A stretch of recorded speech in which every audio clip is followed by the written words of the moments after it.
Baseball is dead. Rest in peace. It's been October for about a week, but it's not October until the Major League Baseball postseason begins. It is Thursday night, the eve of Major League's postseason. And there's only one representative in the postseason on the podcast this year, which is great because that gives me and Dallas a chance to kind of take off our rah hats, and we can just look at this all objectively, which is what we're supposed to do anyway. We do a good job of that in the first place. That's what I do. That's what you do. That's what Jake does every single episode, and that's what Dallas does, and it's even more so now that the Oakland A's have been mathematically eliminated from postseason contention. We were waiting to see what was going to happen there. They did not make the cut. No, just outside the rankings. That's okay. Again, hey, they fought hard. They fought hard. And right, a learning. It was a year filled with learning experiences. Mm-hmm. Yep, they went out winners though. Did they not? But it went out with a sweep. Are you kidding me? Ooh-wee. Yeah, you know who else went out with the sweep? You know who else went out with the sweep? The AL MVP. I just want to say that went out beating the AL MVP. Go ahead. You went out beating 2 AL MVPs. Well, yeah, true. Yeah. But I mean, the one that'll be MVP this year, he was on the mound. I mean, he hit too, but Judge pitched against the A's? No. The series we just swept, was against the Angels, and Shohei Ohtani plays for the Angels. Right. Unfortunately, will not be winning the MVP. No, that's another. We don't talk about that. We don't talk about Bruno. Right. Keep going. I did. Before we got, obviously, this is going to be a very almost exclusively playoff heavy podcast here because it is the playoffs. But I thought it was really cool that Stephen Vogt, who did retire, starting 9 alumni, back when they had baseball players in that podcast. Chill with that, bro. Yeah. Stephen Vogt, last game in the majors. And his kids got to announce one of his plate appearances. It was his final plate appearance, right? Yeah. They announced both of his plate appearances. Okay, so here you go. All right, ready? Now batting. Our dad. Number 21. Stephen Vogt. And then this wasn't the one that he homered on, correct? No, oh God, So those kids. I fucking love them. Dallas Braden just absolutely nutting on this call. Stephen Vogt hitting a home run, which was incredible. Dude comes up, fucking hits a bomb. Crazy thought. Vogt drives one. Right field. Did he do it? He did. Are you kidding me? Let's go. So like Dallas does that. And there's, I mean, like a good broadcaster, you let the moment breathe the entire rest of the way around the bases. Did you have to use the cough button? Like, were you saying other things after the let's go that didn't make the air, or did you have to like choke yourself basically? He hit that ball and I fucking levitated. Like, if David Blaine was in the building, he would have looked at me and been like, I ain't never seen no shit like that before. Yeah, you can hear. Did he do it? He did. Are you kidding me? Let's go. So I am legitimately, he hit it and I'm fucking out of my seat. I flew out of my seat and I'm just fist pumping I'm kicking the ball out of the fucking go. I'm doing everything I can to assist in that. And like I am legitimately, like, because I jumped up, my headphones are like off to the side of my fucking face, right? And I'm like, I'm trying to get my headphone back on so I can hear, because the mic's got to line up, and I'm hitting, because if you listen carefully through the rest of that call, you can hear a slight, and that's and that's me like, because I'm jumping and my fucking finger came off the cough button. And I was like, oh shit. And I'm back on it. Like, fuck, don't just like, shut up, fucking shut up. Just let it breathe. And, but dude, yeah, Kipe and I, we probably fist bumped fucking 4 or 5 times. Yeah. Like that was just, oh my God, man. There's so much that went in to that moment. You know, it's obviously the retirement. Yeah. It's that whole party. Like we know what that is, but he hit his first hit in the big leagues, home run. Mm-hmm. His first hit in the big leagues, homer. And now that's his last. And it's a homer. And you just like the feelings of doing those things, right? Because you kind of get worn out in the dugout your first time because like, oh, this game's too fucking easy for some of us, right? Like is that what happens? You come into the big leagues, you hit homers, and like it's not that easy. And then you fast forward through the end of your career, and it's like, I'm all done here. You know, the hay is in the barn. It's over. As I go out though, don't sleep on it. Mm-hmm. Daddy could still roll the pole. Yeah. Bang.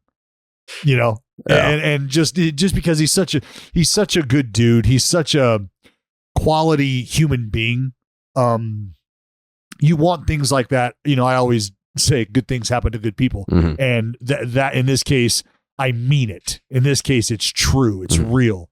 He deserved every bit of that. His family deserved every bit of that. Like that's a memory that, oh man, is going to last lifetimes. Yeah. Like that's a moment forever etched in baseball stone, dude. Yeah. And that's one of the cool things. Like his kids were old enough to participate, maybe not old enough to appreciate the moment, but like one day they'll get to an age where it's like, that was fucking really cool. Yeah. Peyton Clark and Bennett, man, they're awesome kids. I love those kids. Yeah. Fucking love those kids. And his wife, Alyssa, like she's been awesome the entire season, just about like making sure that little moments are captured, are experienced, and that's great. Like you love to see quality people who have consistently done the right thing and worked hard to get where they're at, because it's a team thing, team within a team. Like it takes mama at home taking care of business to allow a guy to chase his dream, vice versa. Like it just, so yeah, man, what a fucking, what a moment. What a moment. And there's nobody that loves that dude more than the A's fans. Oh yeah. And they love nobody more than Stephen Vogt. Right. And for them and him to have that moment together, and like that's how you draw it up. So let me ask you this, Dallas, because you sat through objectively the worst season in Oakland A's history. Was it worth it just to get that moment Every at the bit end? of it. Yeah. Every fucking bit of it. Yeah. I would, if you told me we would do it all again tomorrow, all the way up until first pitch of 2023, fucking, what time's the plane leave? Yeah. I feel like that definitely makes it all worth it. Joey tipped his pitch again. What do you mean? The Baseball is Dead listeners are on to you, and I believe they're 2 for 2. So anytime that Baseball Doesn't Exist puts out a YouTube video, which the new one dropped yesterday, and there was a Reddit thread on the Baseball is Dead Reddit page 3 days ago, because they decided, they were like, we can kind of, like, Joey tips his pitch on what his next video is going to be about based on how passionate he is about certain things that he talks about on the podcast.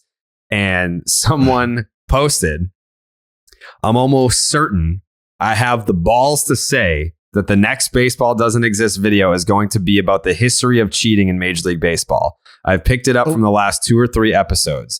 Jared asked if steroids was going to be the topic of the video, and Joey said something along the lines of, that's part of it. As it has been discussed before, Joey kind of tips his pitches. Looking forward to the future of this little game within the podcast. And then he drops a video last night. And what's the title, Joe? The The title is Why You're Allowed to Cheat in Baseball. And it goes through the whole he fucking got history going back to Wow. like the 1800s of cheating in baseball. Damn. Joey's out there doing this right here, just flaring the glove. Flaring the glove. They're not even stealing signs on you. You're just tipping, dude. This You isn't a guys didn't change up, guess it. You guys didn't guess it. That guy did fucking nail it, though.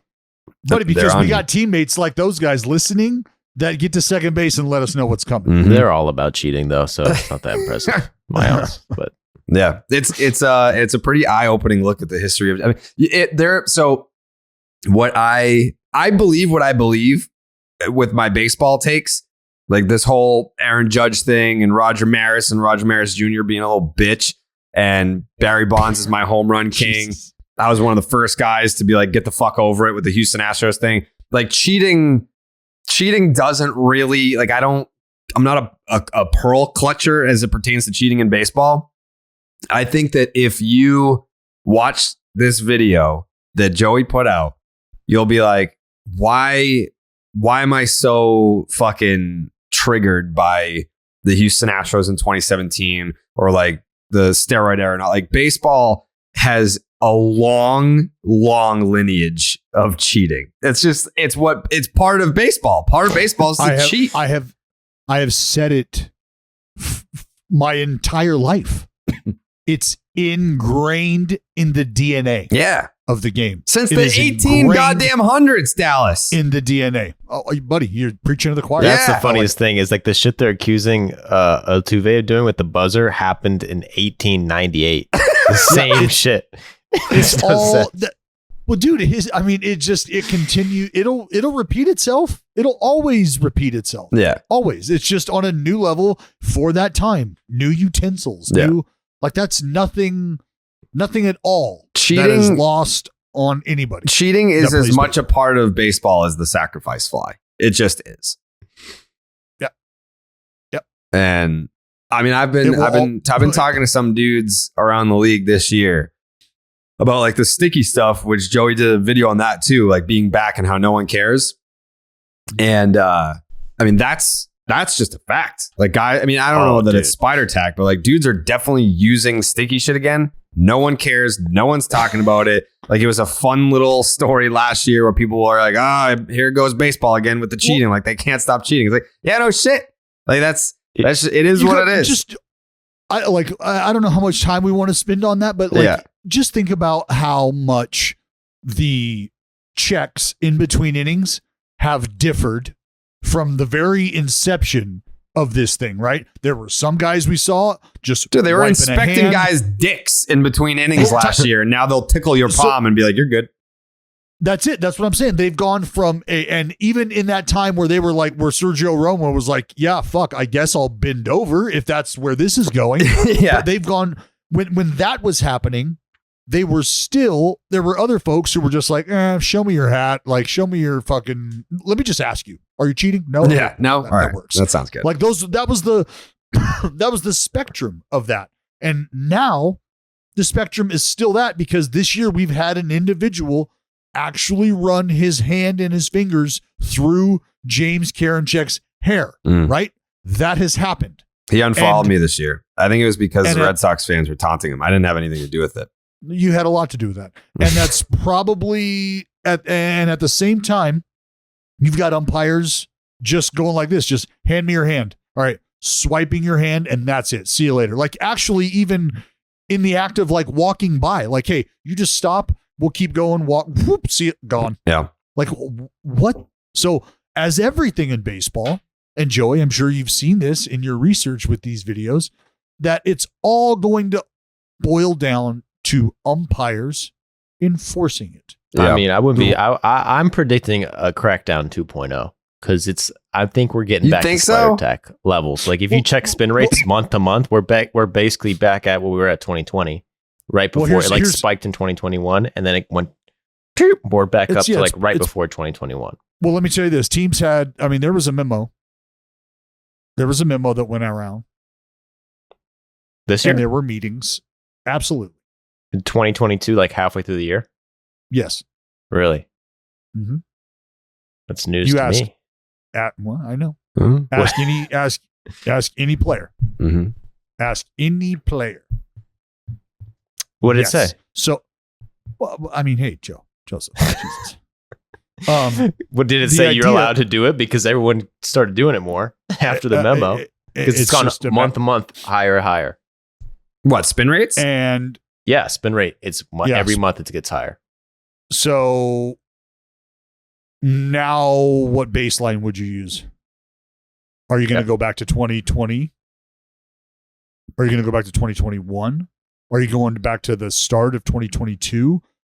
If the baseline is now muddied, who are you to say that I haven't progressed since 2021? And The baseline is the that I was- second half of 21. Well, who's to say that I haven't progressed from that? Because you can only do so much naturally. Who are you to tell me that? Well, I mean, science will tell you that. Well, my whole point is there are anomalies. And if you have muddied the water to where the baseline is like, yeah, the baseline was there, but there's room for progression. So let's say, like, my whole, what I'm getting at is there was an alert put out like, hey, What month? there's going to be, it was after the break. Ah. Or maybe right, yeah, it was Okay. after the break. Miggy, 3,000 hits this year. Pujols, 700 home runs this year. Mm-hmm. Aaron Judge, 62 home runs this year. But one of the big pieces of history that kind of got lost in the shuffle, Gerrit Cole set the Yankees single season strikeout record and delivered one of the greatest speeches I think that's ever been given in pro sports. And I would hate for it to fall by the wayside here. And close your eyes and just let it flow through you. You know what? I haven't even heard this. You haven't heard it? No. Okay. I mean, get ready for some fucking electricity, dude. It's a little overwhelming. I want to thank Trevi and Higgy. I thought it was really magical that we were kind of able to split it between the two of you. You guys have been there every step of the way, along with really everyone else in this room, to steal a line from Big G. Thanks for hanging in there with me, and let's get this done. Let's get it done. Let's get it done. He Well started said, off the Garrett. speech. He started off the speech. I mean, he kind of got it going. He kind of got it going off like pretty impressively. Just he's not an overstated guy. Here's how he got it going. Here's how he got it going, Dallas. Yeah, so, you know.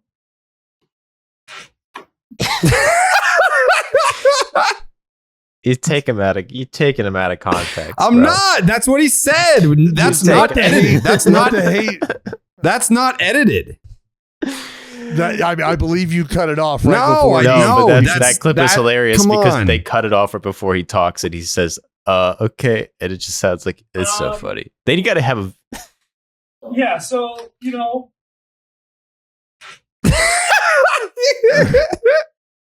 You're such a dick. What? They got to have Dude, a camera on him, man, 24/7, like a Shohei camera. That- in the dugout. No. Dude, it's a good Yes. speech. I said it was a good speech. It was a good speech. It's I mean, look, they've got to be motivated. The Yankee of way. course. Of course. They're motivated. Let's get this done. Yeah. Let's get this done. Yeah, let's talk about it. But first, the NFL action is in full swing at DraftKings Sportsbook, an official sports betting partner of the NFL. We're talking touchdowns, big plays, and even bigger wins. New customers can bet just $5 on any NFL team to win and get $200 in free bets if they do. And check this out. In addition to the usual bets, everyone can boost their winnings with DraftKings stepped up same game parlays. To make things even sweeter, you can throw down on stepped up same game parlays once per game all season long. Download the DraftKings Sportsbook app right now. Use the promo code Jared, Jared, to get $200 in free bets. And if your team wins when you place a $5 bet on any football game, That is promo code Jared, only on DraftKings Sportsbook, an official sports betting partner of the NFL. Minimum age and eligibility restrictions apply. See the show notes for details. Okay. I'm assuming that if you're listening to this in a timely manner, it's Friday. It's the postseason. Day one, wild card weekend for Major League Baseball. First and foremost, just really quick. We don't have to do a deep dive into this. Do you think that by Monday that you are going to be a thumbs up or a thumbs down on the wild card series being a best of 3 versus just the one game? Do you think you're going to miss the one game, or do you think you're going to approve of the 3-game format? Joey? Dude, hell Thumbs yeah. up? 3 Okay. games. Okay. Dallas? Thumbs up. Oh, okay. What about you, Jake? I mean, I'm going to enjoy watching baseball all weekend. So Jake, whatever, show thumbs me your up. fucking thumb. Yeah. There we go. Yeah. I think Yeah. if there's going to be The one idea complaint that about it, it's it's going gonna to be be- all in the same city, and people are like, if you're the Mariners and if they don't make it past this weekend, you're going to be like, what the fuck? Like, we No, deserve to have a home game. That's I get all it. part of it. That's Yeah. all part of it. I That's agree. All, that's It's all part of it. incentivizing Yes. winning. And it's also, If you you don't want to be appreciate- playing fucking MLB playoff games for Christmas. No, if you appreciate the incentivization, you know that this is part of Yep. finish higher. It happens in your house. Yep. No you doubt. don't, it doesn't. Yep. And it's that simple. And you know that from Jump Street. Yep. And it's great that the fucking, the tiebreaker during the season is whether or not we kick your ass more times than you kick ours. Sure. I love that as well. It's just all about handling business. And I've always appreciated the one game and you're in sort of drama, because the strategy involved in selecting who's going to make that start, is it going to be on short rest? What's the bullpen usage going to look like? Knowing that you're heading right into a division series. I appreciated that. Mm-hmm. I can also now appreciate, and I like the fact that this is more representative of what the season is like, of what baseball is like. It's minimum a 3-game set, right? You have your funky 2-game dips here and there, but baseball is 3 games, 4 games max, unless you got a fucked up schedule like we did this year where you're playing 5-game series. They fucked against days teams. over with the schedule this year. I'm just going to say it, man. Yeah. Facts, you. dude. They I didn't fucked want to these say it. guys over. Preach. Thank you. 60 would have been looking a hell of a lot different if Yep. we would have had some fucking scheduling on our Mhm. side. That's another topic. But the fact that it showcases baseball, how it's played throughout the season, Mhm. I like that. Yeah. I agree. And this is what people don't get, dude, is that the 1-game playoffs were sick and tense, but this is basically guaranteeing at least one game playoff in every series, because it's elimination game. That's what a 1-game What- playoff is, basically. Trilogy, baby. Trilogy. So- like if so- you like MMA, if you like fucking give me 3, right? You kick my ass, Joey, I kick your ass, and now Mhm. it's however this one works out. Like, it is what it is. There's no excuses. There's no more crying. There's no bullshit here. Let's roll. Mm-hmm. Yeah, 2 elimination games. Elimination game in every series. It's kind of like a 1-game playoff. It's kind of like you're guaranteeing. It's like 3 different 1-game playoffs in a way. Yeah, and the fact that we're going to know what the next round looks like Sunday evening. We're Yeah. gonna know. This is going to be great. The only thing Or I it can could be Saturday shit, I mean, but True, Sunday evening, it'll all be done. We'll Mhm. know. be like this, dude. It's the first one of all time. It's exciting. The thing I'm curious, the thing that could be crazy is I wouldn't be surprised if what these wildcard teams just never win the DS. I think it's a huge disadvantage to have to play 3 games, pitch all your pitchers, and you're going into the pen, and you're probably pitching your 4th and 5th starter to try to get by a 3-game series if one of your Well, that's versus, where, Joey, that's where I know staffs have to be going to work. You have to be thinking about potential piggyback scenarios, like with your starters and, talking to some guys in the bullpen, look, I'm going to need depth out of you. I'm going to need depth out of you. And this is when I'm going to need it. These are the potential contingency scenarios. Be prepared for this, because if it's a 4 or 5 going in, I'd like to think you're going to be able to line it up where you've got somebody in that top 3 spots going in one of those early games in the DS.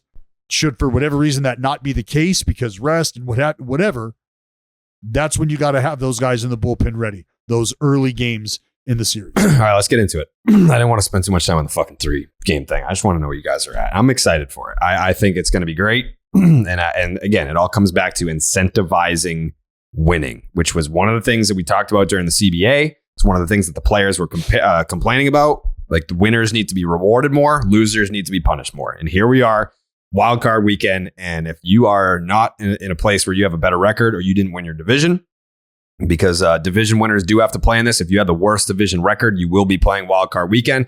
So just to brush up, I'm sure if you're listening to this, you're a diehard baseball fan, you already know. But just in case you are unaware, the first round matchups, the number 6 seed Phillies will take on the NL Central champion St. Louis Cardinals. Then you have the wild card winners, the San Diego Padres, the 5 seed versus the New York Mets at number 4, because the Atlanta Braves got the job done. Slip sliding away. Is that 3 straight or 4 straight? 4 straight, Joe? 5 straight. 5 straight.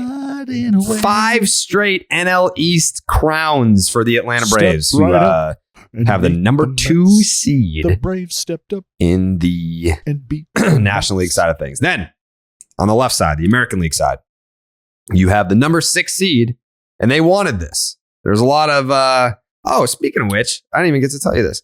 Guess who I got to fucking see? Who'd you get to see? Tyler Glasnow.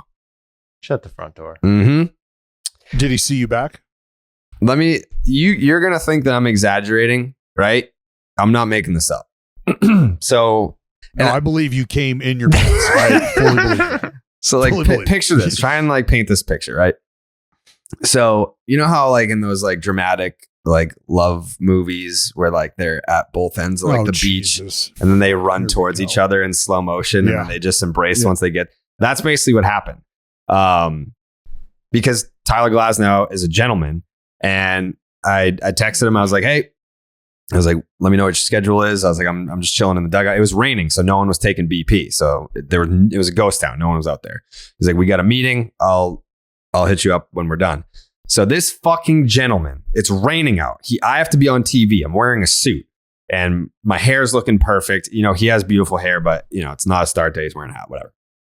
So I see him. He's huge. He looks like fucking Big Bird. He's like 6'8".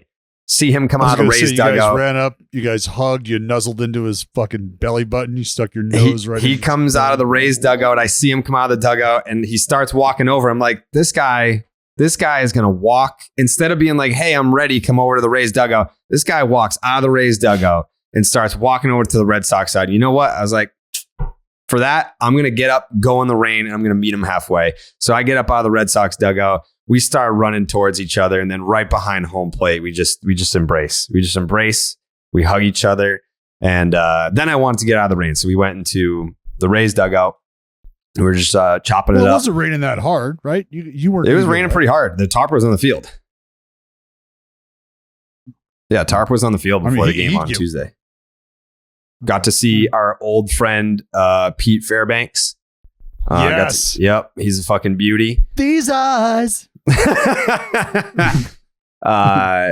were ready to go. I mean, like they were ready to go. The mindset was on the postseason, and I think that the vibe that I got from that group was that they enjoy being slept on. Like they enjoy the idea that they're the 6th seed. Everyone's talking about Houston, the Dodgers, the Mets, the Braves. Everyone, like no one's talking about Tampa's chances. Not that I'm saying they have a built-in. Like, is this a fair take? The Rays have a built-in question mark over them every year. Yeah, and I think it's almost safe to say it doesn't matter how good they're going to be. It doesn't matter how bad they're going to be. People, for the most part, are just like, you know what? The Rays could fuck around and be in October every year. Don't know. Like, and then, like, that's just the kind of, I mean, that's the kind of aura I feel like that's around that team. Now, obviously, the conversation picks up because you're making significant signings like you are with Wander Franco. And you've got guys like McClanahan who are putting you on the map a little because he's in the Cy Young conversation. I mean, they got a lot of different reasons to have conversations about him, but the Rays just for some reason feel like, yeah, dude, like they've got like 7-8 guys on that team all of a sudden who, now that we look at the roster, are like, Jesus Christ. Of course they would be here. Of course they would be here. And you're like, I have no fucking idea where they came from. This is the song that was playing when we embraced.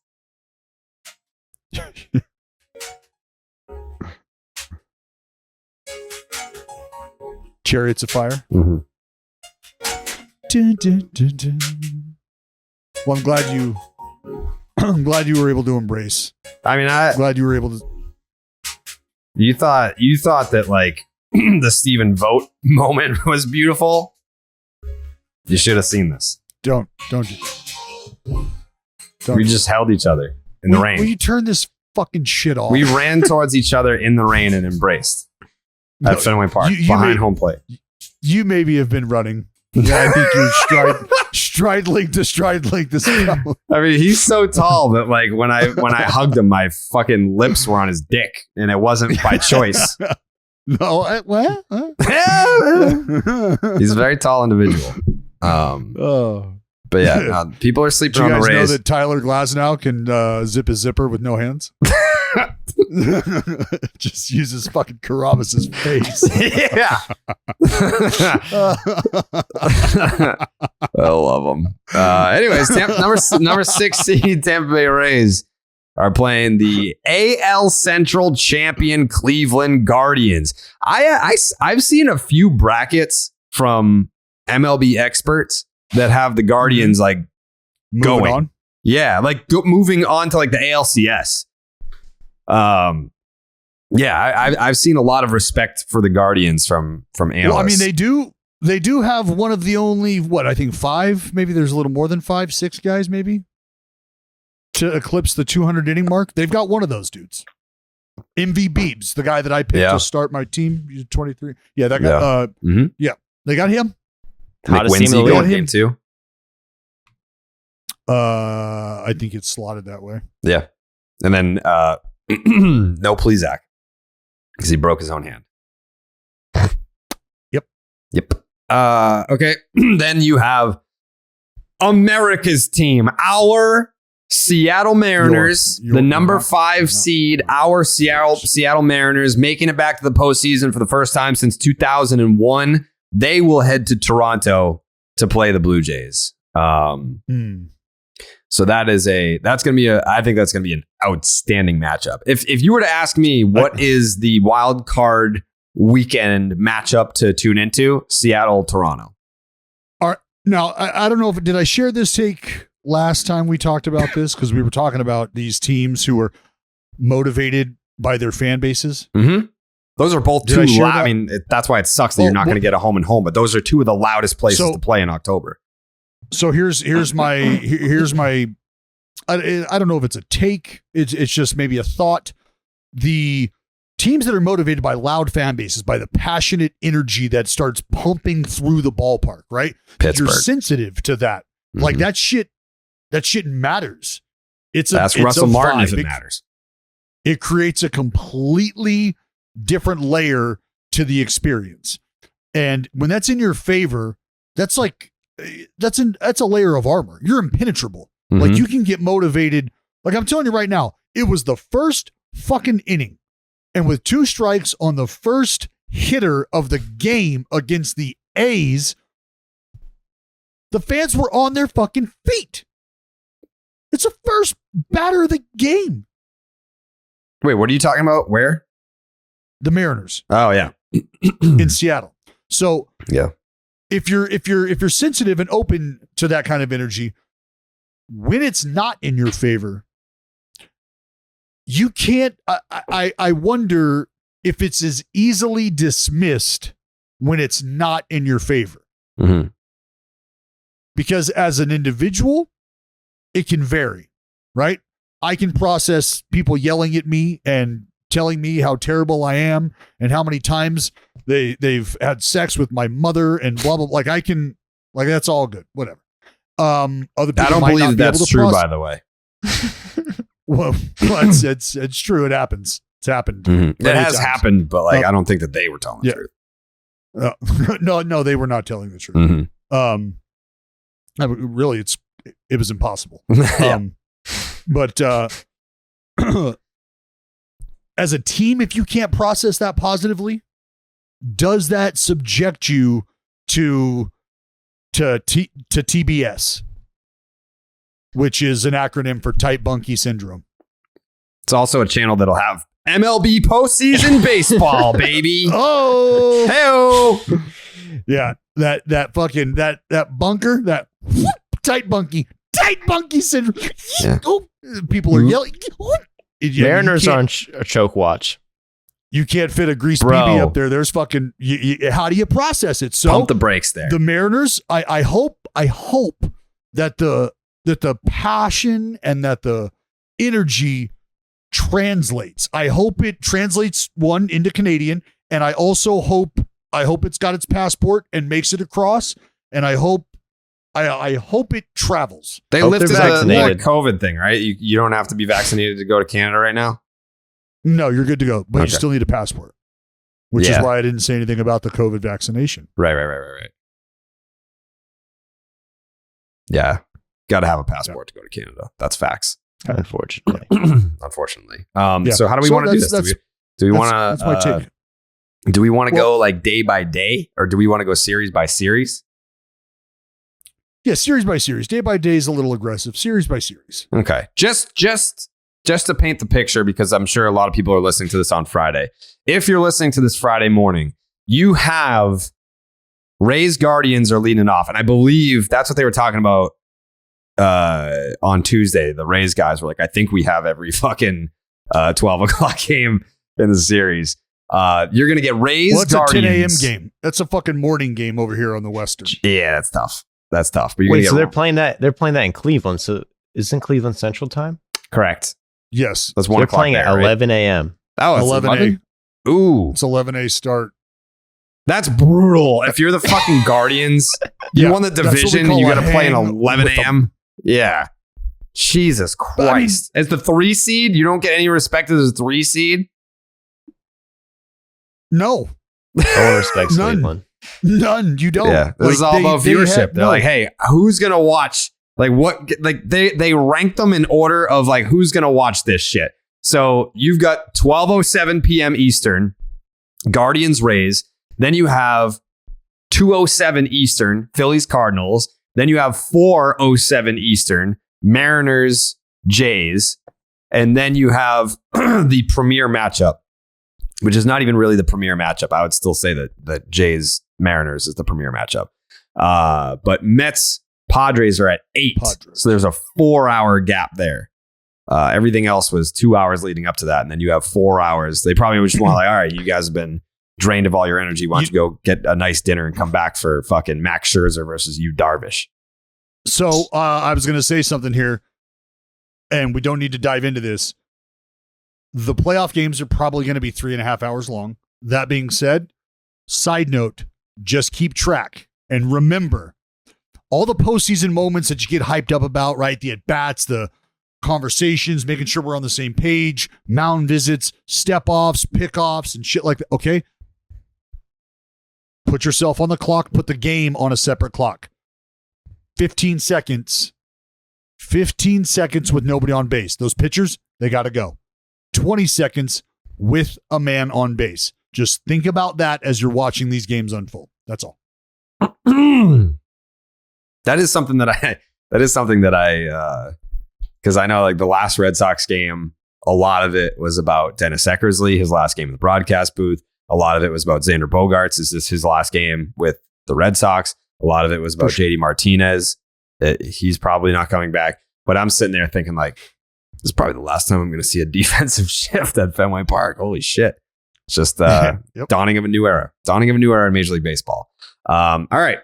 So the Phillies versus the Cardinals. Woo! Phillies Come Cardinals. you, St. Louis. Yeah. Shout out to the Phillies fans out there. That's a team that I thought could blow. I didn't think they would blow it, but I thought they very well could blow it, and I wouldn't have been surprised by that. But game 1 Friday is a 4:00 start. You're going to get Zach Wheeler versus Jose Quintana. And man, Jose Quintana being your game 1 starter, that's not something that I could have predicted I mean, has he not thrown the ball well enough to not only earn it, Sure. but it be a respectable decision? What do you mean? Sure. I He's mean, thrown the I'm ball well. saying, like, you know, when he went to the Cubs, like, could you have foreseen that in a couple of years' time that this would be a game one fucking starter in the playoffs for a division winner? Though that's Why- their why biggest not? weakness. That's the Cardinals just don't really have starting pitchers. That's their. I mean, Jordan why isn't Montgomery, Nicholas? baby. Why isn't Michaelis starting? St. Louis Game one, Cardinals. So for anyone who has fallen off the Jose Quintana bandwagon, you haven't been keeping up on his career. In 2021, he had an ERA over 7.5 with the Angels. Then he went to the Giants and had a ERA over 4.5. Started this year with the Pittsburgh Pirates. 3.76 ERA in 103 innings before making his way to the Lou and pitched even better for the Cardinals. 62 and 2/3 innings, a 2.59 ERA. I'm reading all that wrong, to be honest. It was a 2.01 ERA. A 2.01 ERA in St. Louis. Yeah. But a 3.5 with Pittsburgh and a 2.01 ERA. 62 and 2/3 innings. It's not a big strikeout guy these days as he once was back in the White Sox days. All right. It's fine. Look, It's fine. there's something to be said for maybe the defense behind him as well. There's something. I mean, look, Sure. the guy has obviously had a great year. Who else in that rotation would you just be head and shoulders? Clearly, this is the move to make. No, if I you don't think that were there's a lining it up. no. I'm fine with it. I think like so in game two, Because it is a matter of you go in Quintana, Michaelis, and then you have Waino. If you'd like to start game one of a DS, I mean, they haven't even named a starter for game three. They don't have one, man.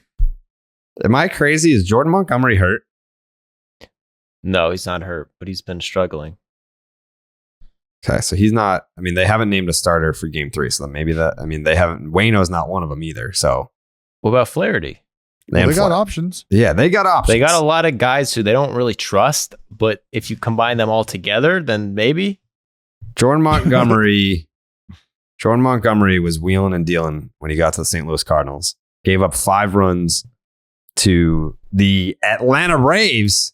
That was his first blip on the radar. Got back in the wagon, gave up 4 to, I can't even say my Milwaukee Brewers. They kicked me out of the fan base.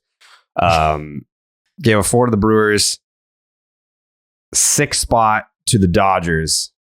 So yeah, I mean, he's human. He's human. Not to say that we won't see him, but yeah, they have not named a starter for game 3. But all right. Cardinals and Phillies. Aaron Nola, Miles Michaelis in game 2. Who do we like? That's what it comes down to. The Phillies have 2 really good pitchers, some of the best pitchers in the league, with Nola and Wheeler, and the Cardinals have no starting pitchers. I wouldn't say none. Michaelis is a good pitcher. Quintana's a good pitcher, but it runs like you're way more confident. Wainwright Phillies is Wainwright starters. just chop liver right now? Wainwright, just no. nothing. They don't trust him, dude. He got injured recently. He's come back. He's throwing like 87 times. miles per hour. Oh, It's that's a odd. little He's 47 sus. years old. All right. Well, if you're 47 years old, yeah, that's a good point, Dallas. He's 47 years old, which probably means you don't really trust him. He was a broadcaster last playoffs. So A damn that. good one at that. guy's a great broadcaster. Guy's a great pitcher. But do you trust him in the winner takes all Yeah. to go 7 strong? I mean, why can't we get vintage Waino? No reason why we can't we? can't. Especially given Because he's going against Bryce Harper, dude. Bryce Harper. Bryce Harper, Schwarber, dude. Fucking Reese. I call him Reese. Rice. I The call him Rice. Sacktown Stinger. It's not Rice, it's Reese. I call him Rice. I mean, So that's- come correct when you talk about my Phils. I mean, They got bats. A lot of people are picking the Phillies. I don't think that you can sleep on Cardinal Magic, though. They've got Cardinal Demon Magic is a real thing. The fact that you've got Yachty, Waino, and Pujols riding off into the sunset after this time cannot be overlooked. Sometimes, like when I'm sure that there are a lot of baseball analysts, shows, podcasts, YouTubers that are breaking down the postseason, and they're gonna be talking about numbers. We're talking about demon magic here. That's the one thing that is you can't quantify it, but it's real. It's real, and that's like if I were to go on like baseball numbers, logic, I might pick the Phillies in this series. But because of the demon magic, I think I'm probably going to pick the Cardinals. I really am. I mean, you got the fucking machine doing what he's doing. You got that kind of energy coursing through. What I think it's going to boil down to is which bullpen executes flawlessly. That's what I think it's going to boil down to. Because if we're talking about not being able to trust anybody who's taking the ball as a starter, which I'm not saying that, but if that's the conversation you're having, Joseph, then I would have to say, to counter that, from there it's the bullpen. Over the first 2 games, if the starters are not going to do well, that means we're going to be seeing arms from the bullpen. We're going to be seeing them early, and we're probably going to be seeing some of the same guys because you've got your high leverage guys that you're going to be relying on. And if you're St. Louis, you have starters that you can deploy out of the bullpen. Well, that you're not too worried about doing so. Right. Yeah. And I mean, I got like, look at the strand rate for the bullpens. Look at the K per 9 for the bullpens. Like, I don't know that either team is just punching out the world coming out of the bullpen, but I do believe the St. Louis Cardinals are doing a little bit better job of keeping runners in place. So if my bullpen's not cashing me in, well, I like my chances a little better against a team that's got a bullpen that is cashing guys in. And the Phillies bullpen, cashing guys in a little more than the St. Louis Cardinals bullpen is. Yeah, I mean, I don't really trust either bullpen too much. But why I'm liking the Phillies more is because they have Wheeler and Nola, and it really comes down to them. But it's like you look at the Cardinals, it's like how confident are you in the Cardinals starters going 6 innings compared to the Phillies? If the Phillies can get a 7 innings out of Wheeler, out of Nola. Yeah, Wheeler's got no hit type shit, right?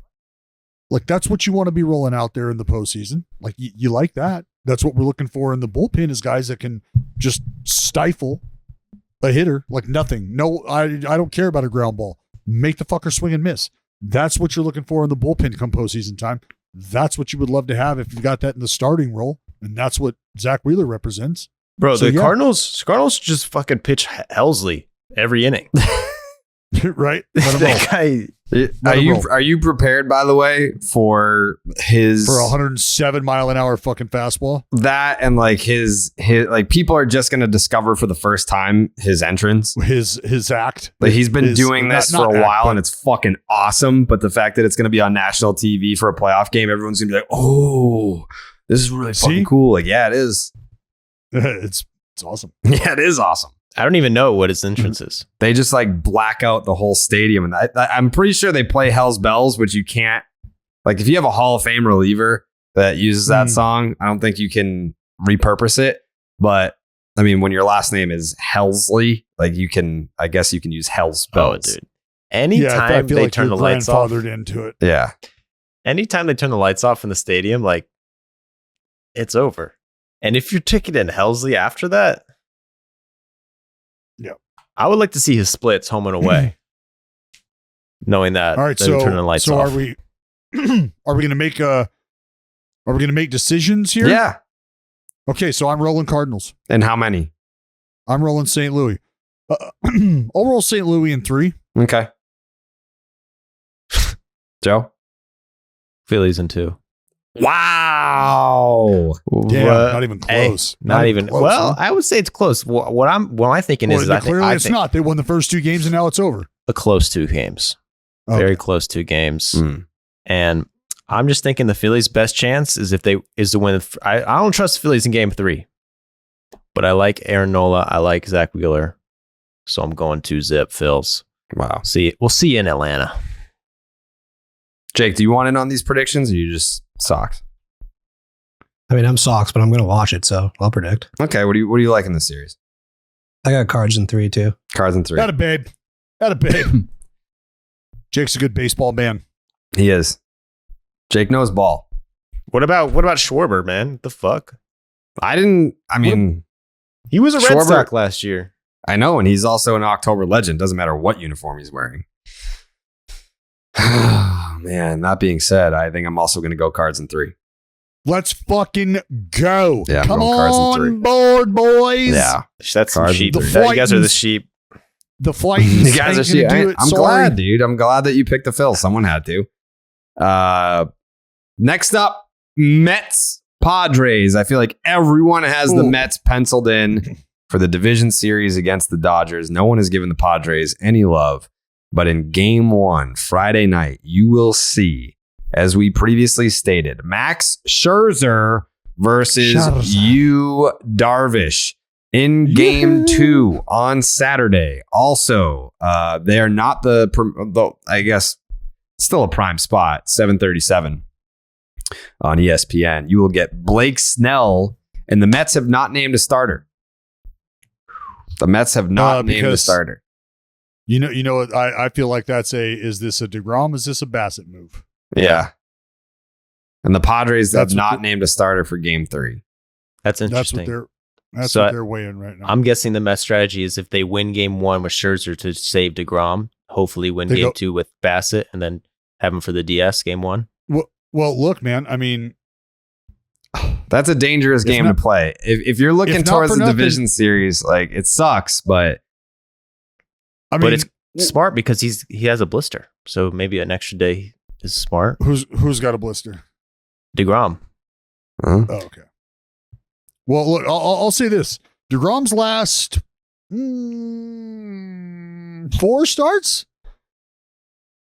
I mean, he's punched a fuckload of people out. Not awesome, though. Not awesome. Yeah, how much do you trust him? After, Jared, you put up that stat. He can't go after 5. That's why the question. That's why I think that is what is exactly happening. Is we're waiting to see if it's going to be a W, because maybe they go. Maybe it's a more of an all hands on deck type deal, which is, I know it's crazy to think, but they might be thinking, if we lose Game 1, maybe we go DeGrom Game 2, because we really like the odds of him shutting a team down for a minimum of 5 innings. Like, we're talking fucking 12 strikeouts, 13 punch outs potentially, right? And then from there, we can find 12 outs with our bullpen. Maybe even another starter if we need to. Maybe that's the mindset. So then it's Bassett in Game 3, and you use everybody else that hasn't been used in Game 2 to take care of business in Game 3. I think that's the conversation. Do you trust him, Jared? Do you trust DeGrom? Scale of 1 to 10. How much do you trust DeGrom right now? I mean, if you pull him after 5, I trust him. Why is it after 5? Why? I mean, first time through, or excuse me, third time through. Is that we did a whole segment about how his numbers are fucking atrocious after the 5th. Mm-hmm. This year, obviously.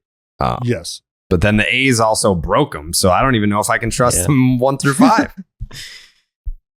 Well, that's, I mean, he legitimately had the worst start of his life ever. Yeah. Well, then you think of it like, dude, they pull everybody after 5 in the playoffs. Not if it's a deal fest. What? Blake Snell, stop it. Yes, they that's the fucking Rays. They're trying to be smart. Yeah, the fucking Rays want to be smarter than everyone. Real teams. Mets, they got Buck keeps his boys in there. Buck's gonna ride until the wheels fall off. Yeah. Which offense do you like better here right now as we sit today? Which offense Phillies. do you like? Phillies. That's not, you can't, that's invalid. User error. I thought we were talking Phillies cards. Are we not? No, man. We can go back to it. We're talking DeGrom Phillies cards. We're doing like a mix. Yeah, a little three-headed monster if you want. Like if the Phillies traded for DeGrom right after his first start. Actually, check the fuck in. Actually, in regards to DeGrom, I got some little birdie info that I'm saving. Oh, yeah, I'm saving it. What do you got? I'm saving it. It's going to the Yankees next year. No, dude. Between the Mets and the Padres. The fuck was that? What? You're just gonna say, "Oh, I know something you guys don't know." I always do that. That's like my thing. Well, it's not a cool thing to do. He doesn't. Oh, It's I cringe, do, dude. They're gonna roast your shit on the Reddit, man. It's cringe. Good. I hope they do. Yeah, me too. I feel like a lot of people have been making comments about the Mets offense post Starling Marte. I think it's better than a lot of people have made it out to be. Where's he at? Is he like, how is that a They like just a said no-go? he just regained the ability to like have grip strength. So that doesn't sound like he's gonna be playoff ready. No. Fuck. Yeah. That sucks. That's a big blow. It's not great. I mean, there's one lineup that is plus Soto, sans Tatis, Manny Machado, who made a lot of noise this year.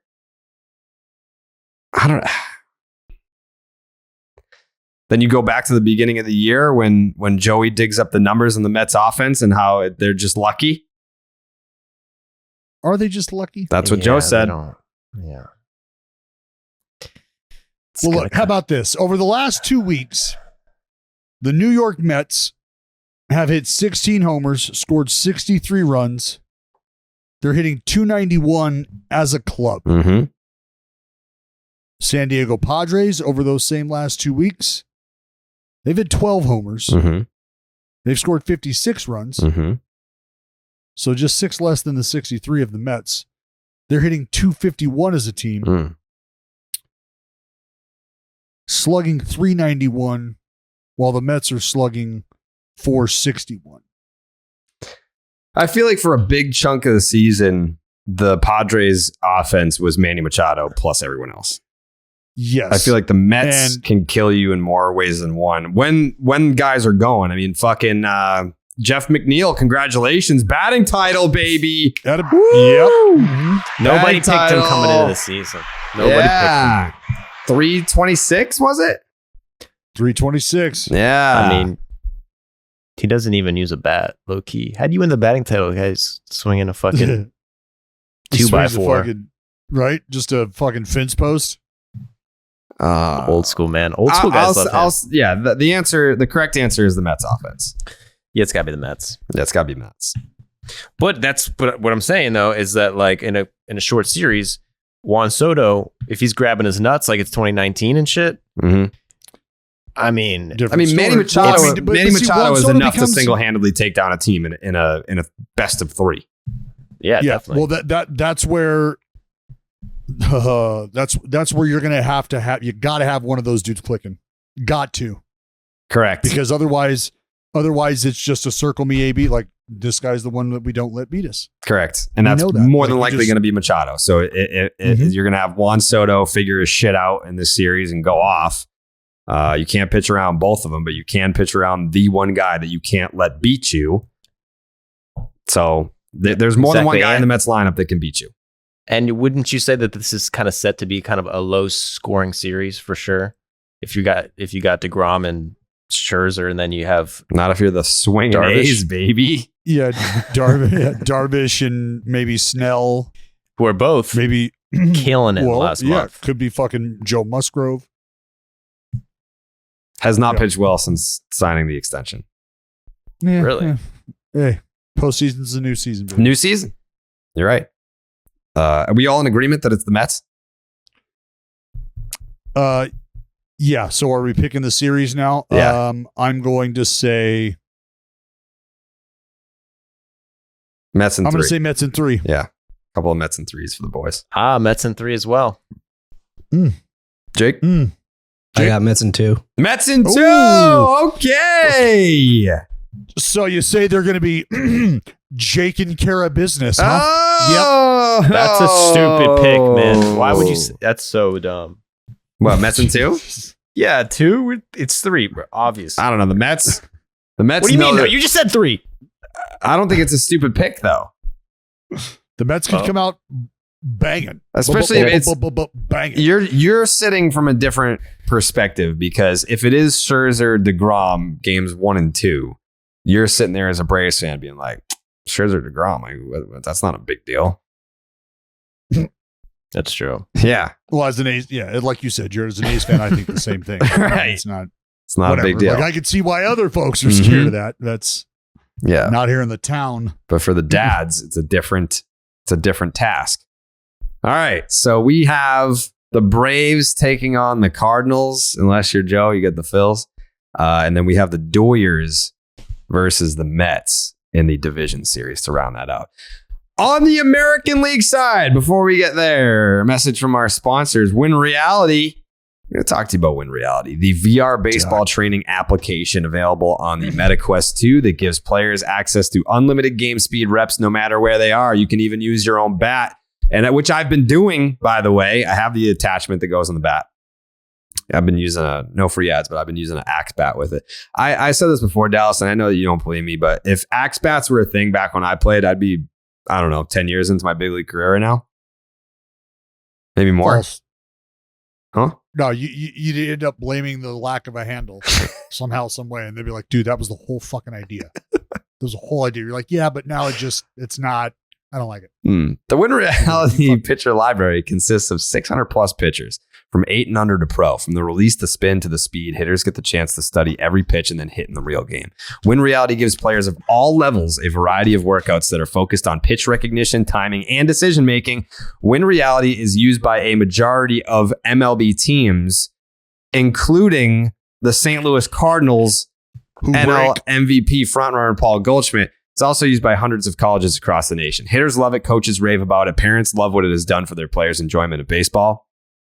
It's not a game. It's a revolutionary tool that improves hitting in the real game of baseball. In season, off season, and in any weather, hitters can see increased confidence and improvement at the plate. Win Reality allows players to train anywhere, anytime against game speed pitches their coaches and teammates cannot replicate at practice. Train in here, improve their game out there. Players who train with Win Reality acquire skills 7 times faster than traditional training methods. And all you have to do if you want to get in on this, because I've gotten in on it, Jake has gotten in on it, Dallas will get in on it because I'm bringing it with me. By the way, we haven't announced yet. We've booked 2 trips. We've booked. Should we announce? Jake? I mean, Joey's in the no jinx department when I texted him, so Okay, so we won't say it.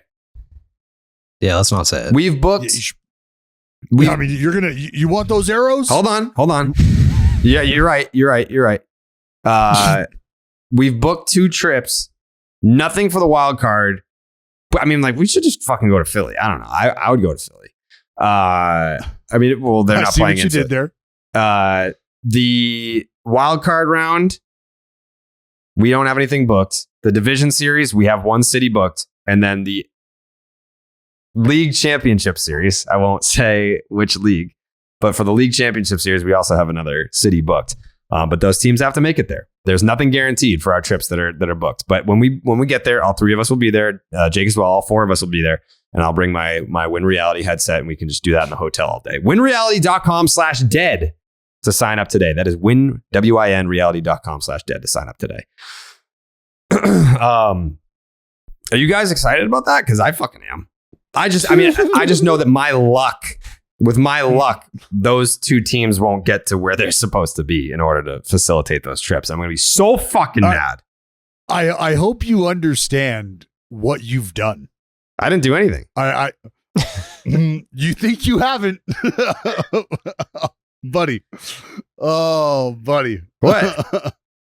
I'm not fucking saying anything. Nothing. I didn't either. I did not say Sure you didn't. where we were going. Sure you didn't. You've said enough already. Yeah, I didn't say it. You've Did I say anything? Did I say anything revealing? Didn't say a word. No, It's- exactly. No, But you did say hotels were purchased. Yeah. So maybe it doesn't come on you, but whoever bought those rooms. Who's it coming on then? Oh, no. Who the not that- fuck no, bought no. those rooms? Whoever did that. Just saying.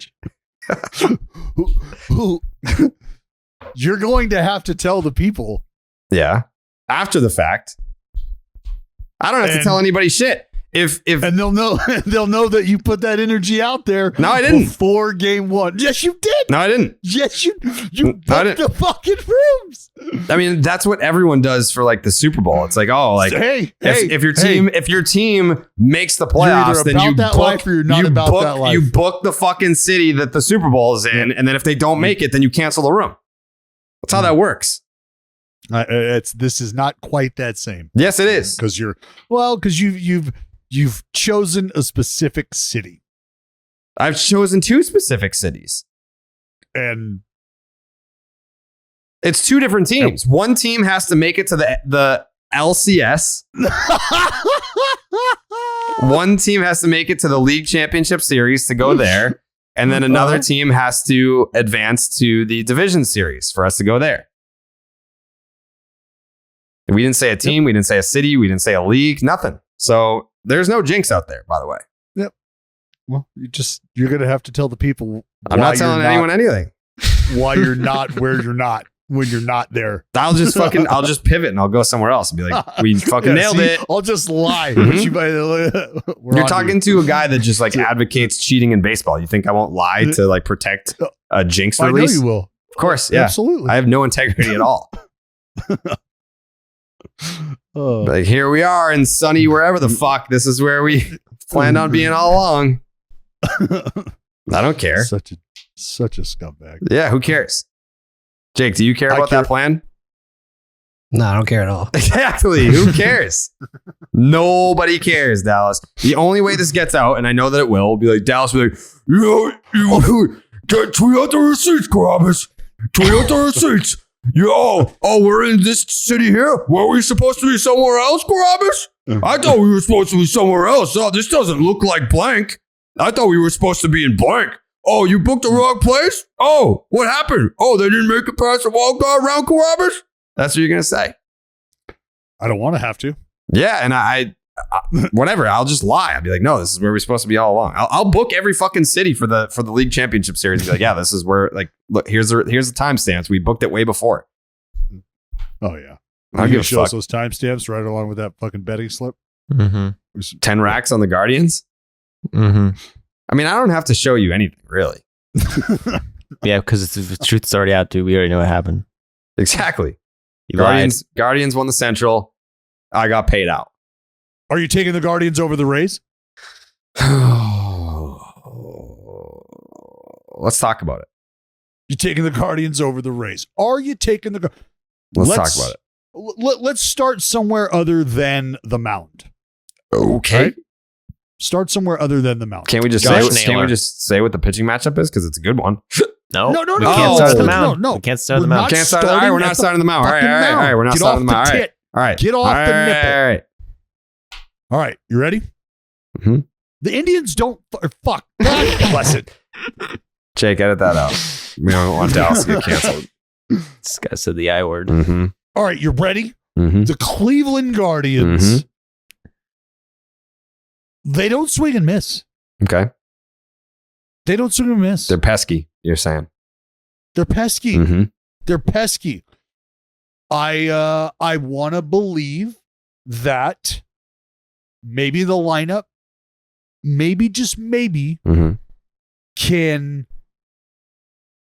maybe they can commit to a game plan because look, the Guardians are going to know what the Rays are out there doing. Rays spin to win.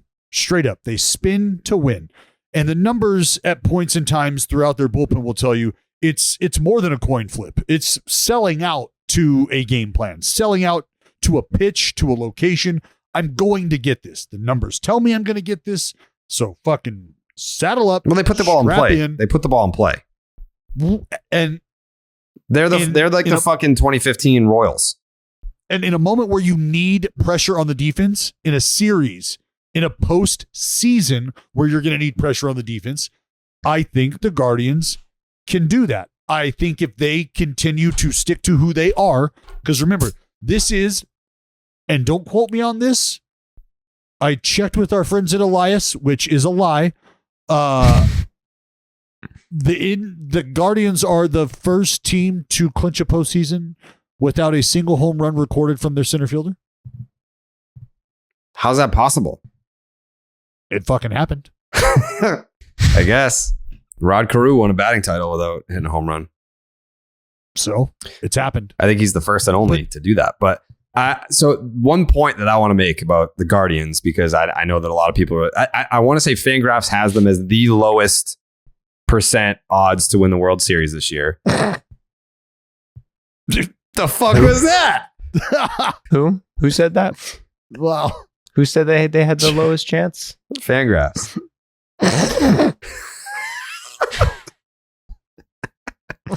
I don't know when people read that stuff, man. They need to delete that website. Damn. You hate FanGraphs like that? Yes. Oh, man. Well, why are you hating on FanGraphs? Yeah, what's up with that? Just keep going. You're reading FanGraphs still? Yo, FanGraphs steal your girl, You're dog? still- the fuck? Bro, you know I fucking live where FanGraphs is from, right? Where are they from? I'm right down the street from the CEO. Why don't you bust down his door and be like, "Your I World fucking Series have. odds." I fucking have. Jared, this Yeah. I was just going to say, this is what's happened, Jared. What? This is what's happened. What? Joey's never worked at FanGraphs. Oh. That's why he's bitter. I want to work at Okay. Not anymore. Not anymore. You What? don't anymore.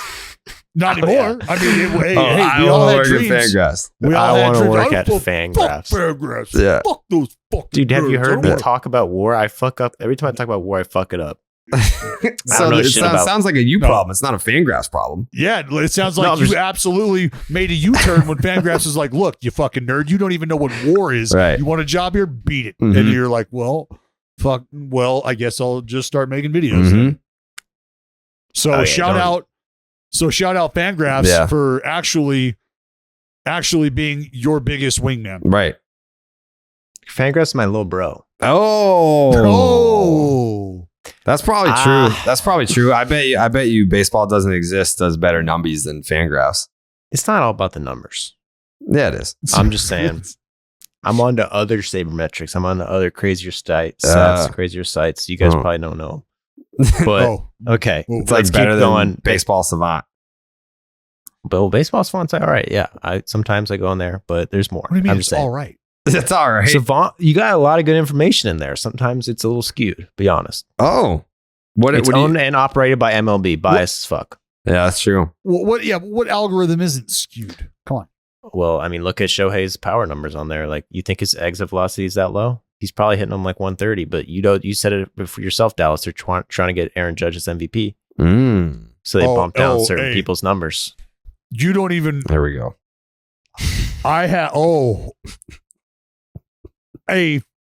a fucking stick of not a stick of dynamite, a potential cache of C4 and thermite. Like that's just all I'm gonna say is keep your ears to the street.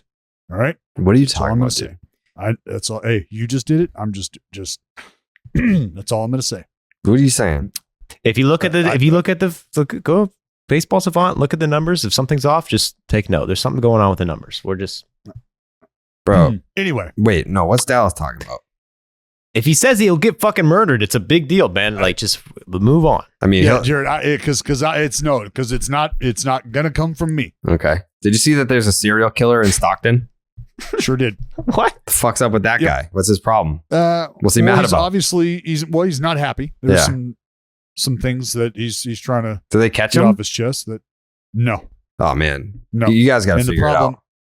Yeah. Well, hey, You know how hard it time. is to be a serial killer in 2022? How easy it is to like catch people, and Stockton police is just like, I don't know, dude, I can't find them. He's just Well, like it's not just he's the just like Stockton walking PD. into people's yards, killing people, and in Stockton PD, he's just like, that's not- well, that's not we what's don't know happening. where to find them. He's jumping out of a van Okay, and so then Creeping search up for a on van. people. That'd be a good place to start, don't you think? and popping. Look for Oh vans. yeah. Hey. Yeah, for sure. You just go outside and look for a white van, sliding door. Okay, I can't imagine there are many Are you serious? white vans. You kidding me? Dude, it's 2022. It's not the 90s anymore. Who the fuck drives a white van with a sliding door besides fucking Comcast? Exactly, dude. You just said it. Every single fucking company ever has like 20 of them. Yeah, but Anybody and he's not everybody driving that's one with a doing company blue logo on collar it. Type. Jared, no, just stop. you, dude, you're Stop. just. Tell me you this- don't leave your house Hey, without Dallas, telling me you don't leave Dallas, your house. pretty bad What, look to be.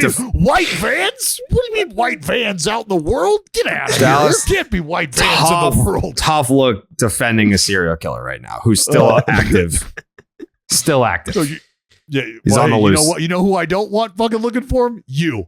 I'd find him in 2 seconds. I'm Yeah, busy, dude. Clearly, you're gonna walk outside going, "Fuck, white van. How hard could this be?" Yeah, it's not that hard. And then after you become paralyzed on the corner because there's two on each fucking corner at the stoplight, you're gonna go, this is harder than I Nah, thought. dude.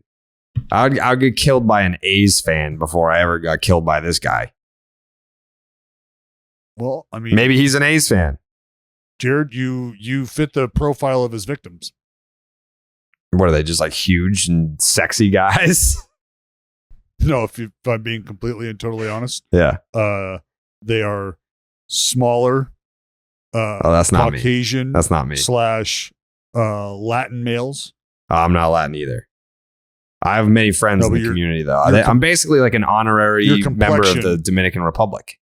What are the sweatbands? I have like a key to the city in Santo Domingo. Yeah, Mm-hmm. Mm-hmm. that's cool. You laugh now, but don't, No, don't nothing- show up in the DR no, it's- and speak ill of my name. They will fuck you up, Oh dude. yeah, Yeah. El Rochete. Yeah. Yeah. Yeah. What's that mean? Doesn't matter. Doesn't matter, dude. So, anyways, get your shit together in Stockton. You guys are you making America look bad. Buddy, I'm 6 hours away from it. That's a lot closer than me and Joey. Yep. Weren't you just there with some guy in your Sure. yard and you had to go beat his ass? Yeah. How'd that go? No, wait, what? No. It wasn't. Well, yes, it was in my yard, but it was around the house. It was probably just a squirrel. It was just an individual that needed some assistance. Uh-huh.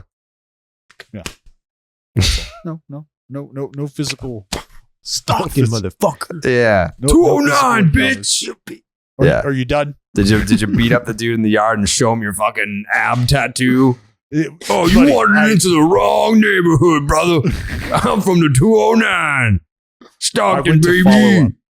We followed up. That's Yeah. what we did. Mm-hmm. Like there was authorities. Yeah. Yeah. Fucking weirdo. Rays Guardians. Yeah. So as I said, Yeah. pesky, don't swing and miss. I like the idea of putting pressure on an opponent. Did you see what Alec Manoa said about pressure? Makes diamonds. No, they asked him about the pressure of pitching in the postseason being a game one starter. He said pressure is what you put in tires. Damn, dude. I mean, almost. I thought it was going to be cooler. Nah, that's No. pretty cool. Almost. I know. It's not. I mean, I like it, but then What do you mean? You gonna shit what do on you him? mean what I mean? You gonna No, I'm shit not. on? No, You saying he's a fucking? because I know what he meant. Are you saying I know what he's- he meant. You saying he's cringe? Nope, That's kind of what it comes off like. not at all. Yeah, you said he's kind of cringe. No, I'm saying I like it. I applaud the effort. We're probably gonna get him on the podcast, so you can say that to his face. I would have no problem. Like, Alec, can we let's circle back here? Like, I was You had me up. You had me out of my chair. Mhm. I was unbuttoning my shirt, ready to run through the wall. Mhm. And then I want to make sure that I heard you correctly. You think it didn't was slap? pressure. You think it didn't slap It right? didn't slap because you know, remember what he said about Gerrit Cole? He didn't make it past the Audi sign. That slapped. Mhm. That was a slap quote. That was a fucking quote. But the tire pressure Yeah. quote, it seems a little like someone said it, or someone's already said that. I mean, I never heard that before. Well, no, but- just if you would have said air instead of pressure. He said pressure is something you put in your tires. no, it's not. It's you don't put. He pressure in said your he tires. cited it. All right, here's the full quote. But I know what Here's I the know full what he's quote. saying. Like, My high school coach used to say, pressure is something you put in your tires. This is just See. baseball. It's just a game. Just go out there, have some fun, and leave the pressure for your tires. all the context in the world, and his statement wrapping it up at the end actually does make sense. So you think his Because high if school coach is a fucking loser? Yeah, that's Dude. a different conversation. Yeah, like why? He's obviously, I mean, that guy probably made no money to help out young You don't know kids. that. And Dallas Braden's Why like, couldn't that he guy's be a a fucking retiree just clown. enjoying and giving back? No. I don't know, but Yeah, so you owe Alec that guy an Manoa, once apology. again, no. You owe him an I apology. didn't say it. You are the one who called him a Oh, reject. no, not me. no, Dude, I you didn't. No, You I made didn't. him look dude. bad. You misquoted him, bro. Yeah. Yeah. Not only did you misquote him, No, you I then didn't. attributed it No, to I Alec didn't. Manoa. So No, you've I sullied the didn't. good name No, I of didn't. one Alec Manoa, future friend of the pod, No, and you have he's already a friend of the pod degraded because of me. a guy just trying to coach fucking kids in high school. He's What a friend of dickhead, Jared. He's not even a friend of the pod. Like he's a friend of Jared Yeah. who will become a friend of the pod because of the bond that we shared together. I Yeah, boy, DM'd him yesterday, man. No, you didn't. Is that what you do? Yes, fucking did. No, you didn't. I sent him a dick pic. Did you? Yeah. How about that? How about that? Did you see what Joe Musgrove said? No, what? He said, Pressure's what you put in tires. "Oh, come on, Oh, come wow. on, Wow. come on." Wow, Joe. Jared didn't mean it. He didn't mean it, Joey. He let's not I want Jared This to be is- friends with Manoa. I don't want We him to are be friends. shit talking his statement now. Dude, you guys are the one that's shitting on the people that made him who he is as a person. No, hey. The Dude, I misquoting is love there. Manoa and I love his family. I saw them at the All-Star game. They were fucking awesome, dude. Did you say hi to him or no? No, I was nervous. He's big. Okay, yeah, he His is big. family's cool. Yeah, And it was family time. It wasn't my I time. love the fact that they just took the fucking red carpet over. Mhm. They're like, you know what? They're telling people that we can't. Framber's family took over the red carpet. Let's be honest. No, Framber's family, like Framber rolled with them. They were already there, Yeah, like on the red carpet. yeah. Manoa rolled with certain people, and then other people just came out of the woodworks Mhm. and he was like, "Yeah, we're just going to take pictures right here for a little bit. It's all good. Yeah. Mhm. Love it." Right. Anyway, What'd Joe say? Joe Musgrove. Yeah. Joe Musgrove doesn't feel right about the World Series that he won in 2017 with the scandal-tainted Houston Astros. Quote, "I want one that feels earned." Yeah, no one, I didn't even know he was on that team. That's why it's unearned. You Oh, he was on that team. I don't even remember. Was he really? Did he Yeah. pitch a lot? Probably, yeah. Probably. so what are we doing? What are we taking? Who do you got? The pitching matchups. Well, you didn't even fucking let me say the pitching matchups. Well, that's where we're going All right. now. All right. The Beebs versus Shane McClanahan, game one. Ooh. Obviously. That's going to be an absolute deal fest. It is. I I'm mean- torn there because Shane McClanahan, fine young man, Uh-huh. fine young man, stopped me in the hallway, Mm-hmm. introduced himself. Does he said listen to hello, the pod or no? I mean, he may or may not be a fan. Mm-hmm. And introduced himself, and I was like, no, I'm well aware of who the fuck you are. Mm-hmm. I got it. And just a very respectful dude, but Mhm. like you could tell, like, compete Gene there. Hi. Well, yeah, he destroyed that chair in the division series last year when the Red Sox took it to the house. So love me some Shane Mack. Yeah. But I love me some Shane Bieber too. Yeah, so which one are you going to pick, bitch? Just for that game specifically. You can't throw them both at the same time. Pick. Who wins Friday? I gotta go Biebs. Yeah, I bet you do. Gotta go Biebs. Mm-hmm. I gotta go Biebs. Mm-hmm. I gotta do it. Mm-hmm. Oh my God. Yeah. I mean, if it's anything, maybe it's because Shane McClanahan punches out 11, 12. I don't know. But maybe doesn't get deep enough for the Rays bullpen to be able to stave off the Guardians. I don't know. Maybe that's what happens game 1. Okay. Maybe Shane McClanahan is just, he's got too much swing and miss going early that he doesn't get deep enough into the game. Also, let's not forget. Blessing and a curse. I'm a Biebs guy.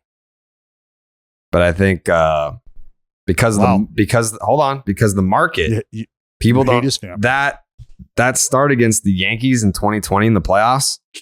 Mm-hmm. Not good. That was not good. So I hope it's not that Biebs, because the real Biebs is a deal fest. He's right here, paint all day, nothing in the zone. That's what Shane Bieber's about. He's not gonna blow you away with the velo, but he's not gonna give you anything out over the plate. It's fucking sliders. It's fucking fastballs up. Fucking yacker. We'll change piece darting in this way. So, yeah, I think I would have to agree. Joseph? I have to go. I agree too. You know, it's tough when you got two Shanes going against each other. It is. It's a little awkward. Mm-hmm. It's both guys are great guys. Mm-hmm. McClanahan, he was just injured. He hasn't been as sharp. I just looked up his stats, and they're not what they were. Mm-hmm. So I'm going with the hot hand. I'm going with the hot hand. We're just picking this one game. Yeah, well, because I the hot mean, hand. I don't know why on MLB.com it doesn't show Tristan McKenzie as the game 2 starter, but he would be the game 2 starter. Absolutely. Against McQuincy had a fucking solid year. Mm-hmm.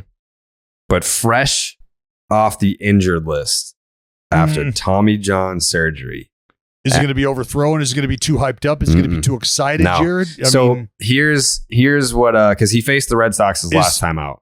Is he going to have a separate pocket sewn into his sliders for you to hang in? Yeah, I hope so. So it's not inconvenient. I was talking to his last time out was against the Red Sox. We're talking about Tyler Glasnow now.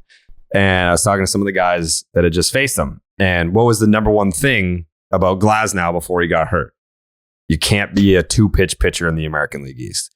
He was... And tipping those pitches. Correct. Well, I think the Astros are probably stealing signs in that series as well. Anyways, whatever.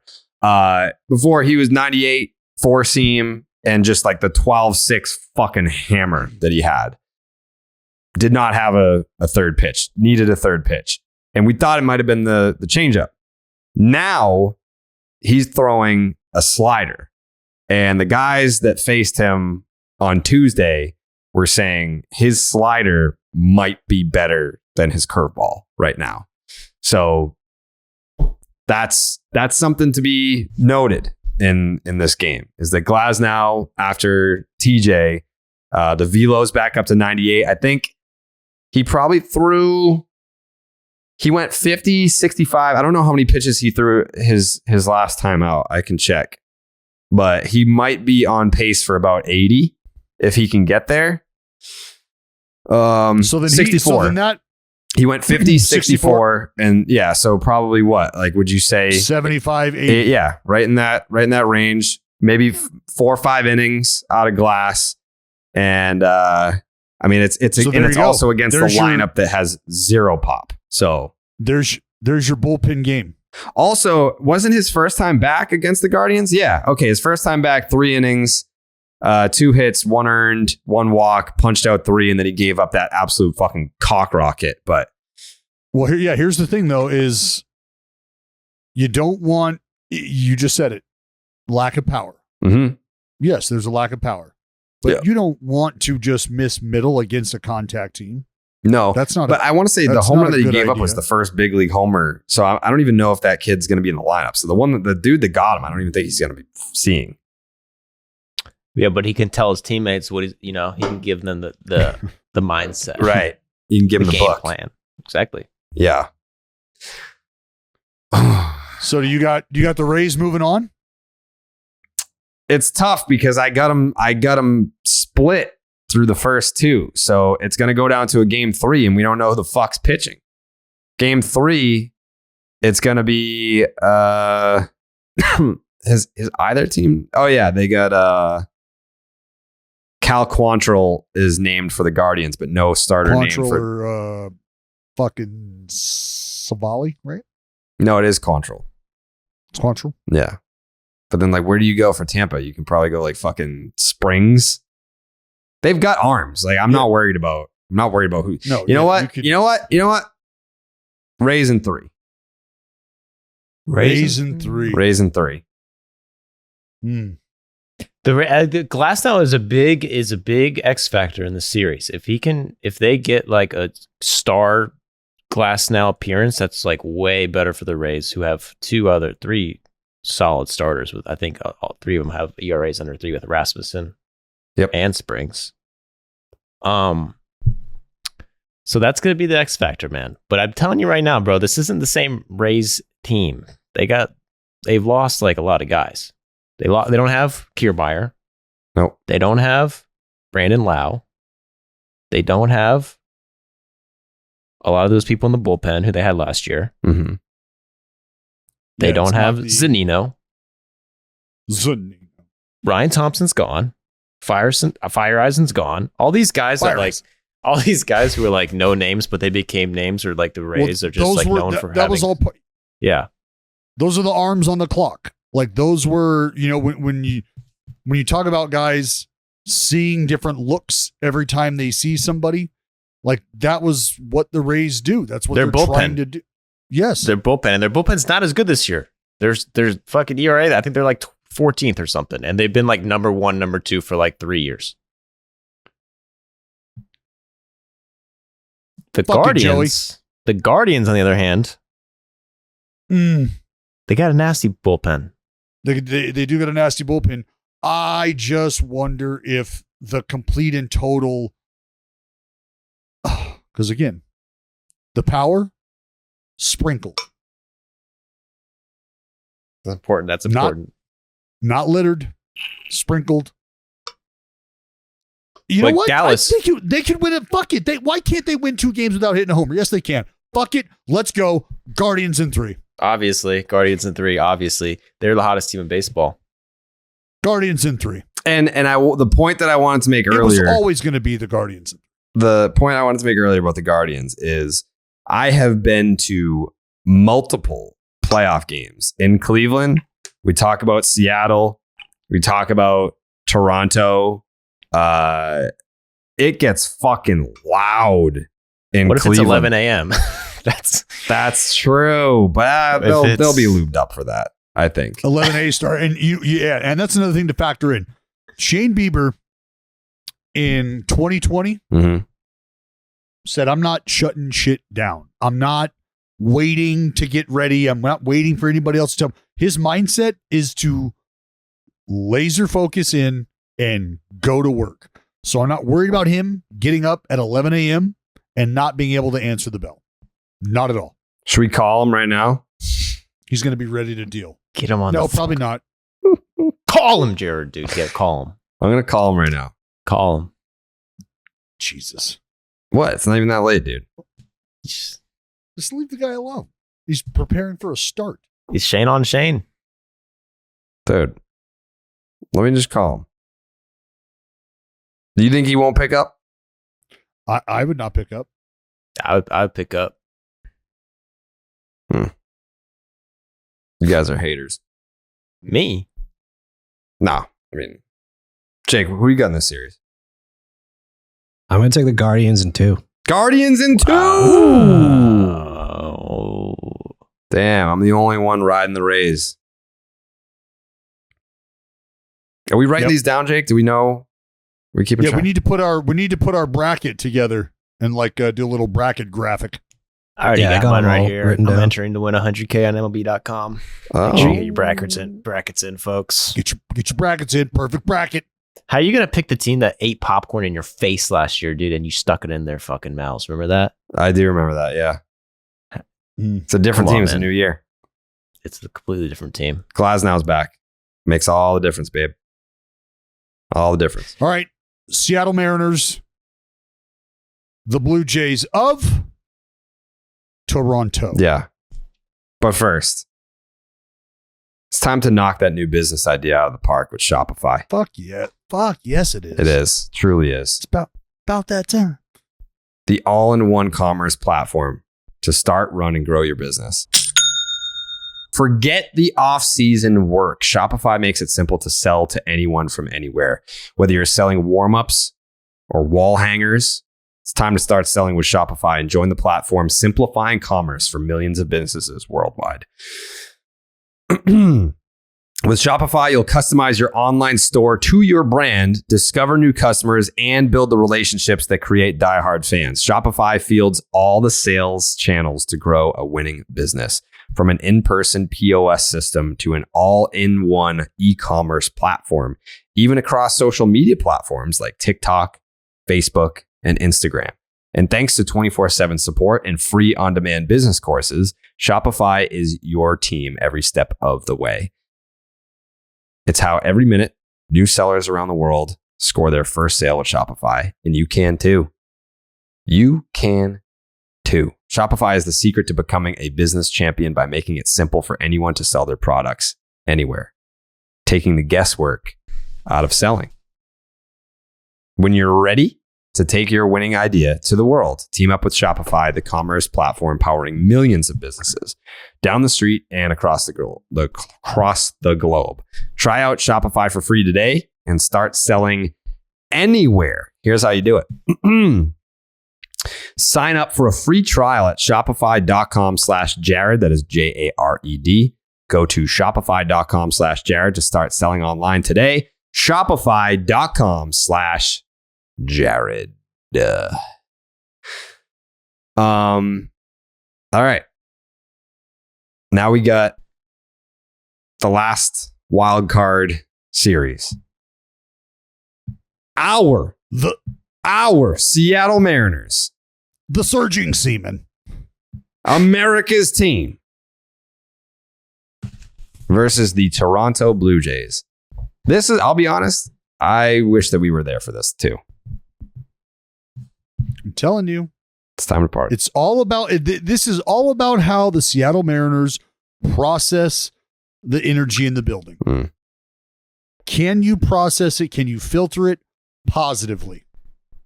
I mean, they're playing good ball right now. They absolutely have momentum going into the season. And how's J-Rod feeling? How's that back? How's that lower He back homered. feeling, J-Rod? Homered yesterday. I'm okay, but I mean, Came back, homered. J-Rod, Eugenio, wink, Homer. peace. Winks out. Yeah, winks out. Yeah. Winks Yeah, out. that sucks. The, Yeah, you got hit by a pitch. Dodge it, man. Come on. Dodge the ball Where'd he get hit? on the hand.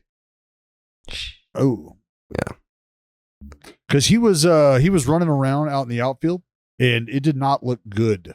Like he did not look like. So you're he just was- calling him a fat piece of shit non-athlete because he got hit on the hand. So I don't know why that would have an impact on his ability to run. Well, this was before he got hit on the hand. So Oh. So I Hey, mean, this time of year, Yep. no one's 100%. exactly. Tell you that much right now. Got to grind. It's Oh, October, baby. is that real? Is that true? I'm Yeah. telling you right now, this time of year, nobody, like you're in the training Nobody. room, you're getting massages. It's a big deal. Mm-hmm. Tell a me big- more. Preparation, ice baths, CBD. Mm-hmm. Um, What else do you do to get ready for the postseason, Joe? CBD, sauna. Write your goals down.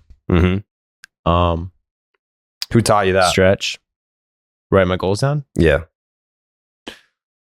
My fucking the Skip, Ryan Snicker. Motherfucker. Skip has us all do it. Skip. Yeah, Damn, he has us all do it. It's one of Old those Skip things. Snitty. The Braves organization is good about that. That's why we have our top prospects usually coming in prepared because we're writing our goals down. We're getting recovery. We're doing Well, band right- work. Write your fucking goal down right now. Who is it? My goal? Hmm. Is it a person?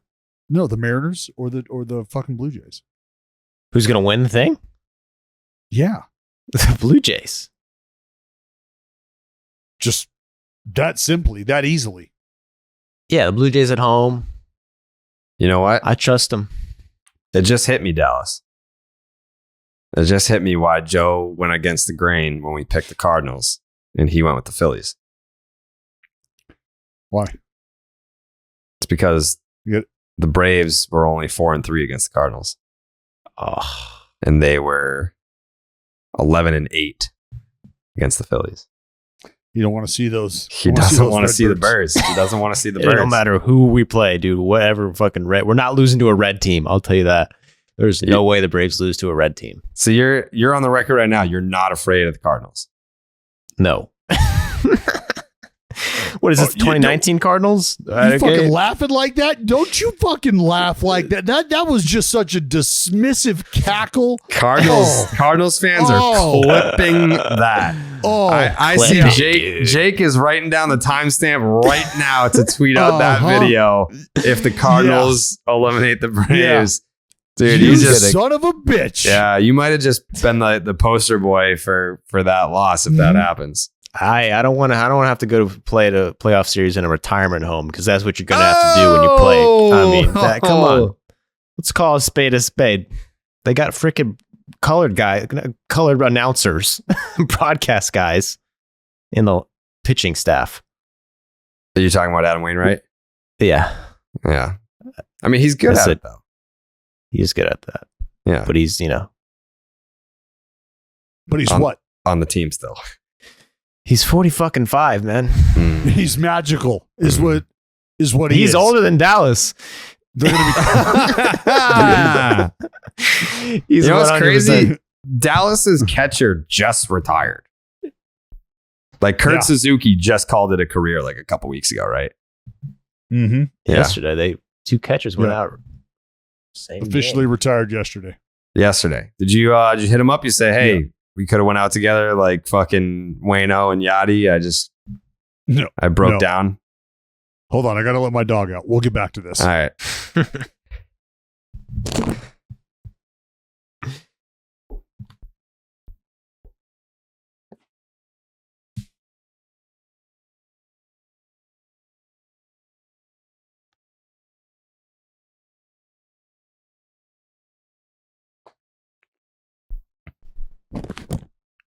I actually, I went in and saw him.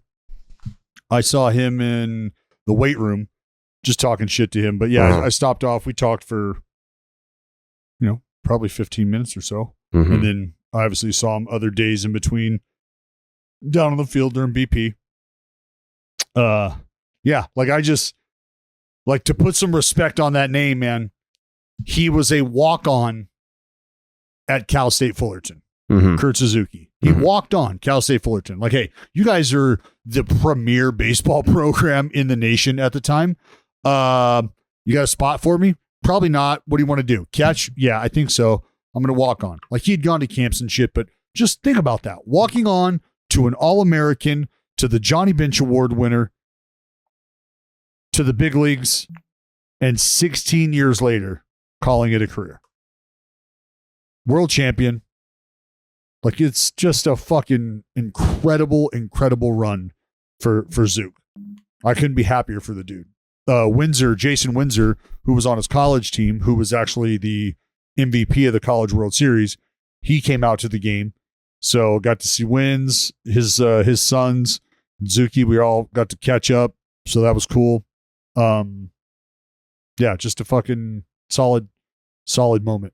Yeah, I mean, it just makes you think. Like, I never even tried to walk on anywhere. So, like, what could have been if I had at least just done it? Like, what's the worst that could happen? Especially if they had axe handles, like team bats, axe handles. Like, you guys have, that's what you should have been doing. Like, whatever, D3, I'll play. You got an axe handle? Done. Start socking homers. They're like, where'd this dude come from? Oh, he walked on from Saugus High. Yeah. You could have been the Kurt Suzuki of your generation. I can't even think about it, dude. That's unfortunate. I know, man. It's brutal. I don't want to go down that road. Yeah. Pisses me off every day thinking like, why didn't you just Because try? we wouldn't have what we have now, Jared. We might have. You I know? mean, maybe I would have retired when you retired. I probably would have put you into retirement. Bro. Like that's the day you realize that, like, hey, Braden's on the mound, left-hander. Like, you're right-handed, Jared. Like, yeah, the left. Yeah. Well, this is when it's win. I've already faced you. You're not that good. Well, not with 3 reconstructions. No. There's a little tread off the tire at this point. You're right. It's my bad. Didn't write his goals down. Tell you this though, I got a fucking 0 ERA at fantasy camp, and just dicing come on up out for that, get it shoved up 65-year-olds. your ass. Yeah. Yeah. Mm-hmm. Yeah, I get stretched out for those. What do you think the average age of a fantasy camp attendant is? Oh, I would say 48. Okay. How Those are fast do dudes you that- throw now? Max out. Ooh, max out. Like if I were to stretch my arm and then like go and play catch and then get on the mound, I don't know. Maybe 75, maybe 80, maybe. Damn. Maybe. Damn, I throw harder than Dallas. My arm hurts, dude. A whole lot. Damn. It's not, but command. It's about command. That he can't do that. I can put it where I want. Yeah, I used to be able to put it where I want. I can't now. Ask Jack White. Worst round of BP he's ever had in his life. Did you face him in the game? No. No, we're on the same team. The team that won. Oh, that you got. that was the team we were on. They like walked off in like the top of the 8th or something like that. It's crazy. Yep. They weren't even the fucking home team. They were just like, walk off. I was like, wait, aren't we the fucking home team? Yeah, Like, oh, well, Kirk. My teammate Kirk Gibson won it for us. that was cool. Yep. That was a moment. I mean, I can say one day, like, yeah, I was in right field where I belong, and Kirk Gibson was at the plate. No, this is what you need to say. I was there when Kirk Gibson Walked it off. Yeah. and pumped his fist around second, Mm-hmm. because that's exactly what happened. I was in the outfield for that. Yeah. Yeah. I was in the dugout waiting. I mean, the craziest part was Ian Kinsler playing second base, me playing right field, a base hit goes through the right side. I scoop it up and throw it into Ian Kinsler. And I'm like, damn, like That was my base hit, actually. it probably was. It's like 3 years ago, I was in the stands watching you in the World Series for the Red Sox, and now you're fucking my cutoff man. It's crazy. Life comes at you fast. Life comes at you fast sometimes. Yeah. We're still yet to win an MVP in one of these fucking games that we play in, but I mean, every single time I'm making the best play. Every time. It's just not. Defensively, yes. Defensively, yes. And every like charity, celebrity, baseball, softball game that we play in, I have been the best player on the field. From like a maybe not like talent wise, but performance wise in the actual game, I've been the best. But I mean, you I hit haven't won MVP. softballs legitimately out of baseball stadiums. You can't do any better than that. That's easy though, dude. Can't do that. They're just lobbing them in there. Well, speaking of lobbing it in there, who's going to be lobbing it in there on the bump in game day? Game 1, that is going to be at 4:07 p.m. Eastern on ESPN. Luis Castillo versus Alec Tire Pressure Manoa. Let's go. That's game one. That's going to be a showdown. That's going to be the game of the day right there. Like McClanahan Bieber, that's going to be cool. Scherzer Darvish, that's going to be cool. But Luis Castillo versus Alec Manoa, Remember like that's the A's. what The they A's do. got to Castillo too. The A's riled him up. Damn. Yep. That's sure the did. team. Thank God they didn't make the cut. Like the A's are the team you do not want to see in October. I was just thinking that. Mm-hmm. Not in a short series. They just showed that to finish the fucking season. Mhm. You don't want that smoke. Yeah. They just absolutely bodied perennial postseason candidate Los it Angeles is what it is. Angels of Fucking Anaheim. Straight up facts. Yeah. They're a good Yeah. squad. They're a good squad. That is going to be, for me, the matchup of the day. And then in game 2, Robbie Ray, I believe, was the only starter named. So who you rolling with? Robbie Ray, and then are there any starters named for a potential Game 3? Yeah, Jared. What team are Logan you gonna Gilbert. pick in this series? I like that. The Mariners rolling ain't with? scared. Mariners ain't scared. They were the team that was like, we don't care if you guys want to game plan ahead. Here's who we got. Bam, bang. Like three starters just all named. Are they the only team to do that? No. Yes, I think so. Well, that tells me that they're not confident that they're going to sweep if they're naming a Game 3 starter. No, they're just because they don't care. Yes, The Phillies also named all 3 starters. they're not confident either. Ooh. I mean, So it's a tough one to pick. say it, Jared. Why are you afraid to say it? I'm not afraid to say it.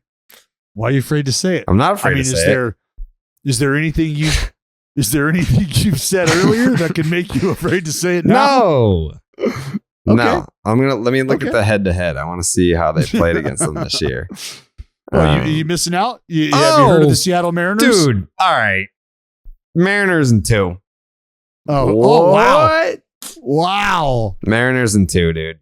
I thought he was going Blue Jays. What the hell? I could have sworn he was going with the Blue Jays, with Canada's team, you know?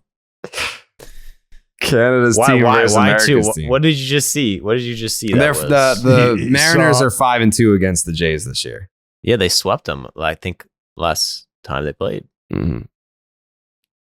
But that doesn't mean they go and sweep them this time, bro, because guess That's what? right. Different Dallas team. was just saying it earlier. Think of this. You're a little kid, right? You're Mhm. Julio Rodriguez. You're a little kid, right? You're Mhm. basically like a little small kid. Mhm. You're going into a country that you've never even been to before. Well, he's been there. He's been there. Okay, second time there. In a hostile environment. These guys have no playoff experience. Is the stage too big? Will the fans get in their head? I mean, do the Jays have playoff experience? They don't have to. They're at home, dude. And Oh, they do right, have right. playoff experience because Right, they right. went to the playoffs. Mhm. Yeah, this all boils down to what I said at the very beginning about how do they process the environment? How do they process the energy in the building? Because the arms match up. The bullpen, I mean, I like Seattle's bullpen. There's a lot to like about it. Yeah. And look, I'm not that's not taking anything away from Jordan Romano, who is unbeatable at home. I want to say the Blue Jays have statistically the worst bullpen out of all the playoff teams. Well, if they can get it to Romano and fucking oh God, I think it starts Simber. with a C. What? Thank you, Simber. Why That's- can't- I was gonna that's the call him bouncy guy. Samber. Dude, yeah, I mean, sidearm. If you're, no one. I've never seen a sidearmer give up a run. Yeah, if you can get into those two dudes, and that's look, I straight up in this day and age, that's asking a lot, especially in the postseason, to hand it to the 8th inning guy from your starter. Doesn't happen a lot. Well, So, Jared, make your fucking pick. You I said literally Seattle in just fucking did. Check in, dude. Seattle in 2. I said it for you. Seattle in 2. Joey, where are you going? I'm going with the Toronto Blue Jays. I think it's going to be a great series. I'm excited for it. I think these teams are very similar in the way they're built. They got, I don't know. They have, I don't know why they remind me of each other. They're in the same like little group of teams where you're like, this team could be sick, but also it's like they're not elite. But like, I mean, everyone in the world picked the Blue Jays to win the World Series coming in the season. Mm-hmm. What changed? They got the same players. It's playoff time. We saw They them. get rowdy in Canada. Oh, I think the Blue Jays beat them. Beat them in 3. wow. Oh, man. Which lineup you like better? Jays. Blue Jays, yeah. I think like That's where I'm, because I do too. My fucking bias, though, I always just want to side with the pitching staff and the bullpen. I don't think that there's a huge discrepancy with the starters, right? Like fucking Ross Stripling has been good. Yeah. Ross I'm gonna Stripling, fucking who else would they be? Because I don't even think Barrios isn't even going to get a start. No. I'm going to say, you know what? Fuck it. I'll go Seattle in 3. Wow. Welcome. Yeah, let's go. Our Mariners, America's team, the Seattle Mariners are doing it. Seattle in 3. Seattle in 3. I got Seattle in 2. Jake, what do you got? I got Seaman in 3 as well. Yeah, Atta let's baby. go. We're all going to fucking the next round. It'll be great. No, I'm Everyone's- not. Why Nope. not? You're not coming? I didn't pick them. All right. But That's I'm not unfortunate. welcome. do you think that maybe if the Mariners win, then they would get the Astros in the division series? And the Astros are really good. Yep. How do they do against We're not going Houston? that far into it. 7-12.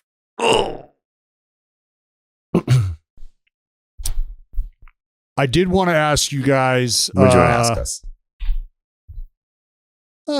Biggest surprise of this season as we end this season. Do you have like a biggest like wow? Yeah, the White Sox suck. And Tony La Russa never got fired. Well, I mean that would be the biggest disappointment. Yeah, biggest disappointment. Biggest disappointment. Would be Biggest the White Sox. Biggest disappointment. White A Sox. surprising disappointment. Red Sox. Fernando Tatis Jr. Oh my God. That was a big one. Biggest surprise? I got one. How about fucking Albert Pujols? Yes. Yeah. Thank you, Joey. And guess who called 703 home runs? Me. I know you guys don't remember, but I just called it When? Do you remember when? on the podcast. Yeah, It but was when? before It's out in the- s- well, Somebody will find that. look it up, boys. You don't like When know at like home? roughly what month it was? It was right. No, it was recently. It was before he hit 700. It was like, is he going to get to 700?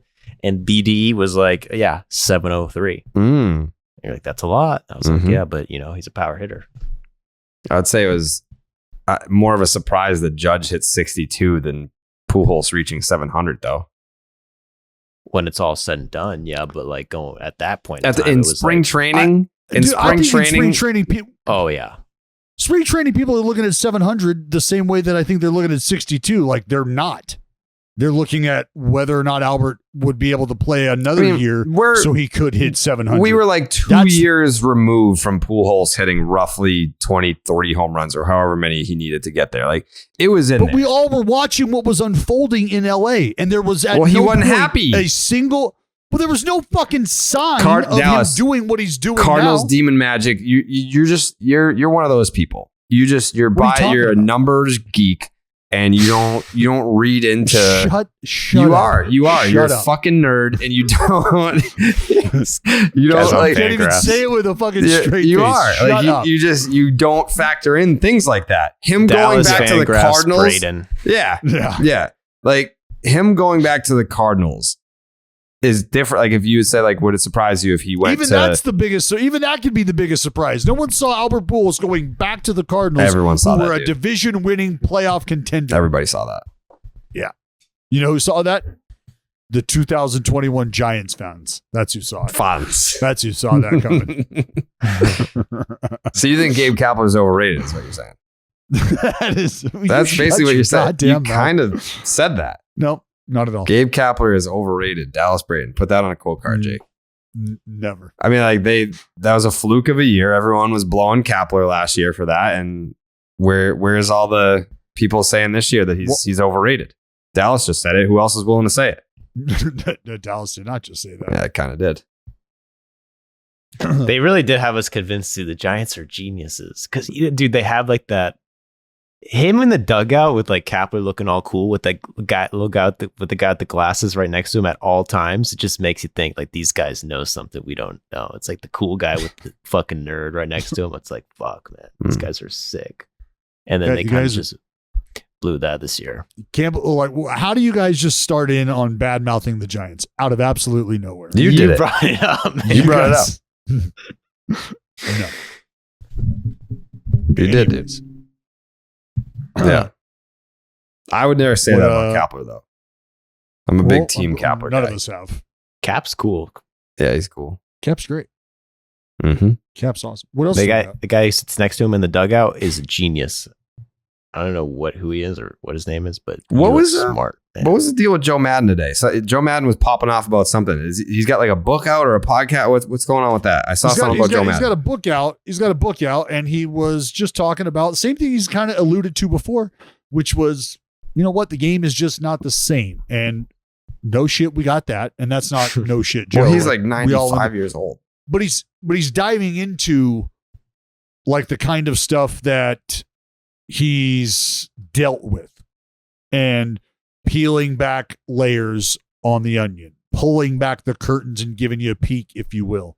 And I believe he actually talked about a moment where he received a phone call from Perry Minison, who was a member of the front office, telling him or asking him in one way or another to remove Mike Trout from a game in which the Angels were being blown out.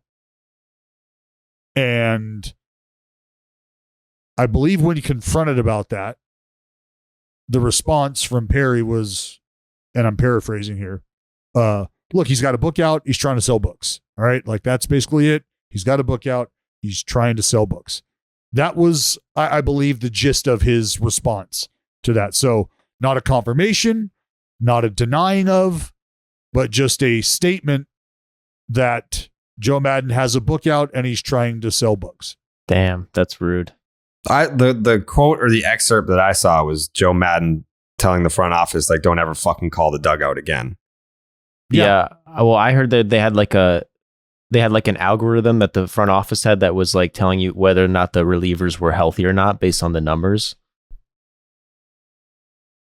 That's what I heard. And Joe was not a fan.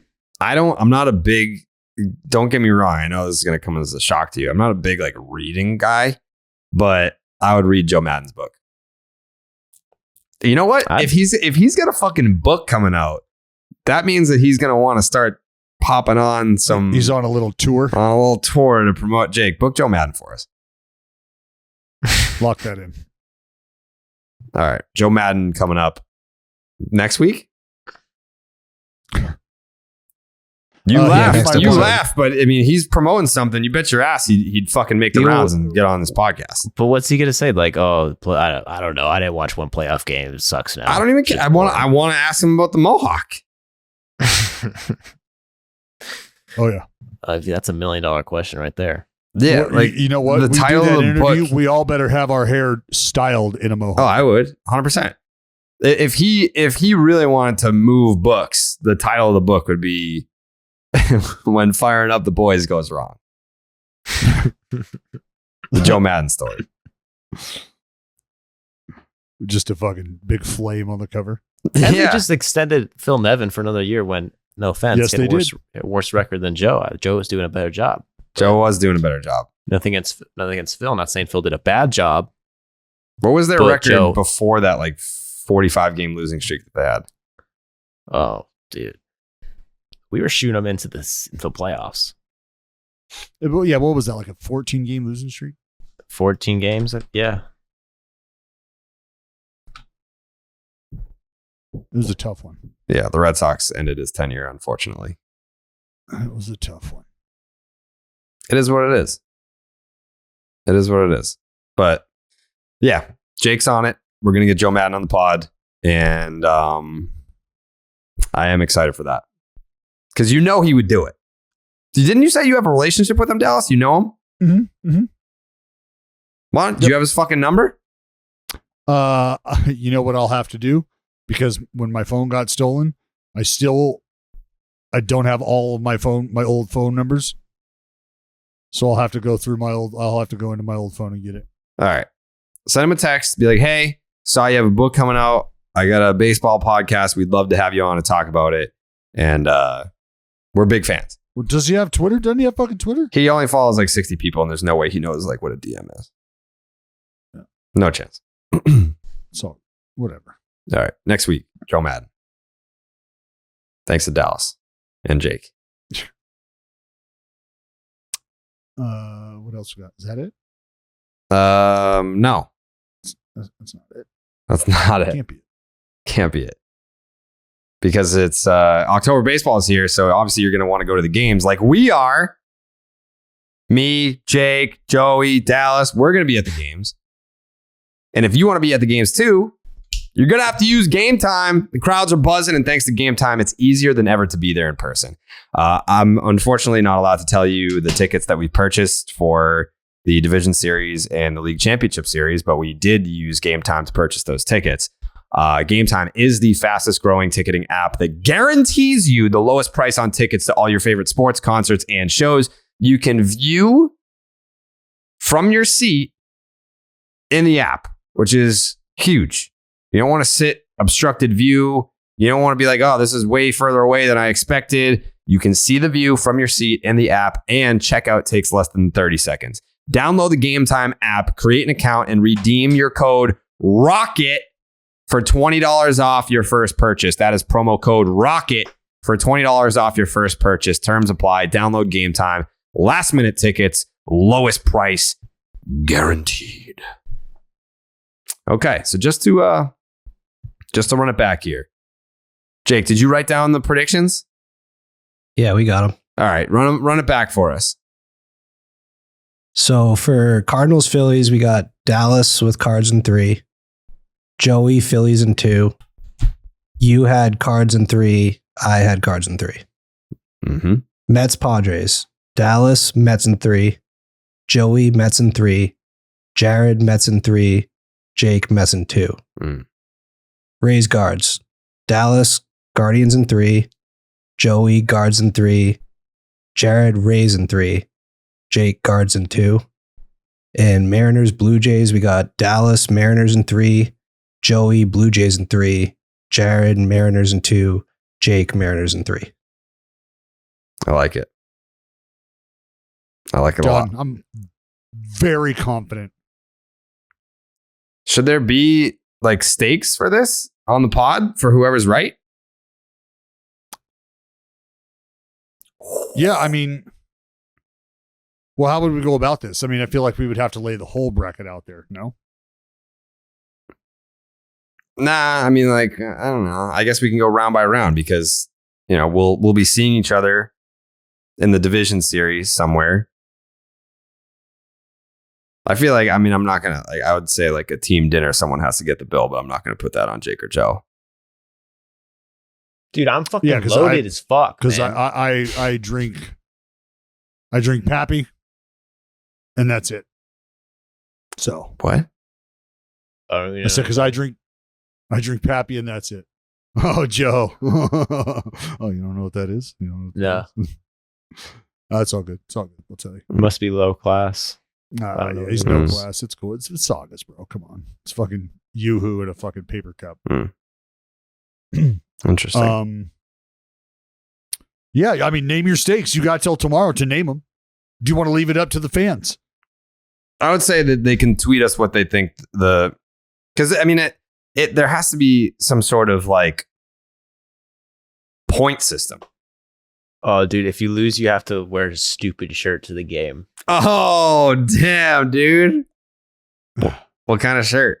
It says, I lost. Oh, fuck. I don't know if I'd do that. Dude, if Jared loses, he's got to go all Yankees. Full uniform, pants. Hell no. Yeah, loser has to wear a full uniform. There's no... Dallas has to do Giants. I'll do Mets. Dallas already did that. Dallas already did. Like, there's no... like, for me wearing all Yankee stuff, there's no equivalent for that for you guys. Dude, what do you mean? Yeah, there is. You'd have to wear like a fucking MAGA t-shirt and hat and like that. Yeah. Why is the... Yes, that's more... I like that. I like that. That works. The pinstripe pants, dude, so funny. Pinstripe pants. No. Yeah. Nope. Belt. Yeah. Nope. No, because that lives forever. I would get that tweeted at me for the rest of my life. That's not just about like losing one bet for 1 year. That's like a picture that will just get tweeted until I die. That's the point, bro. We're going viral, man. Yeah. We're going viral. We're growing the game. We're growing the pod. We're growing the game. We're doing it all, man. You got to think this is like... Commit, Jared. You got to commit. Exactly. You just asked. You wanted stakes, and now you're like, nah, actually, on second thought, I'm a bitch. I'm not a bitch. I can't do that. Say it. I'm a pussy. I'm a and pussy. That's too strong. I'm a pussy, and that's too strong for me. Dude, you had a great bracket. Your picks were fire. Like you were doing research. yeah, You were no watching confidence. every game all year, Jared. You watched Every more year. fucking games than anybody. Anybody. No confidence. So man. how are you hate gonna to see lose? that. That's tough. That is tough. It's October, baby. Anything can happen. Baby back bitch. I'm a baby back bitch. Under no circumstances would I ever wear that ever. I already did, really. I mean, that's the other thing too. How about if you lose, you wear the Dallas Braden fucking Oakland jersey, full pants, stirrups. I would do that. Yeah, I would do that. He's gonna wear. He's gonna wear that later in life anyway. That's gonna be a thing. What do you mean? That'll be. What does that just, mean? like that's gonna be like you've got the jersey hanging in your closet. Like I don't have the that jersey. I like you keep Yeah. telling me that you're gonna send me one. You never do. You know where it's at. It's at your mom's house. So if you want to go by there and pick it up, you can just go. It's probably in her closet. You can probably sift through there. I bet it's in there. That was not where I was going with that. But that's- Okay. I mean, What were you gonna say? that's at your sister's So house. it's at your sister's house. Yeah. She just moved, so I just gave her a housewarming gift. My jersey to pick from my face. Mm-hmm. No. Oh, you know what else I wanted to do? What did you want to do? We need to off the cuff, rapid fire, Mhm. ready go. Mhm. Your MVPs. Oh Cy no, Youngs. not yet, not yet, not yet. No. Why not? Why Because- not? because those award those season- are all no. determined. Awards. Yeah, no, they're voting for it right now. Like today is probably when the writers vote. We'll do awards after the World Series. That we have No, when do they plenty. get announced? We have plenty. They get announced in like fucking the second week of November. That's what I'm saying. So we've done a beginning. That's why I said rapid fire, like not a discussion on any one of them. Nothing. Just I would you need say to 'em. prepare for that. I would need to prepare for that. I'm not prepared. That's the whole idea. No, Do you need. understand? I need to like look at the numbers. I need to look at the numbers. I don't want to have my name No, attached no. to a Cy Young pick when it's like, dude, how the fuck didn't you pick so and so? Listen. No. No. This is the idea. At the beginning of the season, you don't have any of those fucking numbers. You just have last year and then what you think could happen. So you throw out a That's pick different. Like we've Predicting. Will you quit fucking talking? No, that's different. Predicting Because before the after you do season that, is a you- prediction, Now but think then about the season. Think about the season now. Think about what's happened. need to and see just the numbers. Off the top of your head, what has happened? Mm-mm. Off the top of your head, what has happened? I'd need to look at the numbers. And that's under the premise that this isn't the pick that you're being held to. That's not what this is. No, This is a taking stock of the season. No, people will just clip it and be like, dude, you're trying to claim this pick, but you said this pick. And it's like, yeah, because Dallas wanted to do fucking Cy Young before the playoffs started instead of during award season. Because we're taking stock of what your knee-jerk reaction is. How about I saw something interesting that ESPN they did anti MVP or MLB Network. So it was What like does that you pick mean? the worst. It worked. You pick the worst player, the worst pitcher, the worst rookie. You know, anti Cy ESPN Young. was doing that. It was MLB Network, I think. Wow. MLB was like Network less- has done some pretty like edgy shit recently. Like I was watching last night and they did a whole segment for Mets fans, like pretending to be like a therapist. And they're like, oh, so like you're a Mets fan? Is this PTSD? Are you on antidepressants? And I was like, whoa, like what are we doing here? This is fucking, I don't know. It was like a whole thing. I was like, this is kind of uncomfortable. But Wow, state TV getting a little aggressive. yeah, they got a little bit edgy recently. I was like, okay, all right. I don't know that I would do that, but Oh, who was that? Do you guys remember? Like, this is back in the day, dude, when fucking Harold Reynolds got ran the fuck over in the MLB Studio 42 by what's his face, man? Eric Burns? Burns. Did you say Eric Bronze? I forgot his last name for a second. Dude, he's with the Savannah Bananas now. Ah, that's the guy. He fucking trucked him in the Studio 42. That's when MLB Network was getting edgy. Harold's Yeah, like, what the fuck, man? Burnsy's with the Savannah Bananas these days. Hey, guy plays hard. I mean, he never stops. Never stops. All right. You wanna do it, Dallas? Do what? Your knee-jerk predictions? Yeah. American League Cy Young, Dylan Cease. Or excuse me, Justin Verlander. Yeah, he's still a sub 2, yeah? Yeah. Verlander, yeah. National League Cy Young. Who you got, Joe? Alcantara. Yeah, Alcantara. I meant for American League. You said Verlander? Oh, yeah, Verlander. Okay. Alcantara, all of us? Yeah, I mean, he's got 40 more innings than the next guy? Well, yeah, it's stupid. He's got fucking 4 or 5 complete games. Might have 6. Shit. Yeah. Rookie of the Year, National League, Spencer Strider. Michael Yes. Harris. No, Strider. All right. right. American League, J-Rod, next question. Yeah, next question. Manager of the Year, National League. Ooh. I think Buck cost himself his 4th. Really? I think so. You can't give it It's to Rob Buck. Thompson. It's Rob Thompson. Isn't that the lead singer of Matchbox 20? Maybe. Manager for the Phillies. No. Oh, that's actually good. I was going to say Munoz. Has Dave Roberts ever won it? He has to, right? I don't know. I mean, if They they don't- have They won it with this the most wins in 10 wins or whatever it was. the most wins in fucking Dodgers history. But the Phillies, come on. He takes over for Girardi. No. Steers them into the playoffs. No. That's a good pick. It's not Come a on. good pick. Well, that's where I'm going anyway. That's my knee jerk. That's why it's a knee jerk. Go for it. Dave Roberts won it in 2016. I think Dave Roberts has to win it this year again because the Dodgers were so good that they were boring. Most wins in franchise history. They were as virtually uncontested. I mean, and they lost. They didn't have Dustin May for the first half. You lose Walker Buehler. Clayton Kershaw was hurt. To lose those fucking guys and still do what they nobody knew did. about the Dodger depth because nobody knew about the Dodger depth. Stop it. Still got to manage it. Dave Roberts. Stupid pick. Dave Roberts. Stupid pick. Dave We've Roberts. thought about this for fucking 2 days. Dave and that's Roberts. What you come up with? Dave Stupid Roberts. pick. Joseph Munoz. Munoz. Okay. All right. American League. Scott Service. Yes, agreed. Yeah, sure. There was a time this year in May or June where I was naming relievers that I wanted the Red Sox to target at the trade deadline, and 4 of them were Mariners relievers because I was well, they're not going to be in it.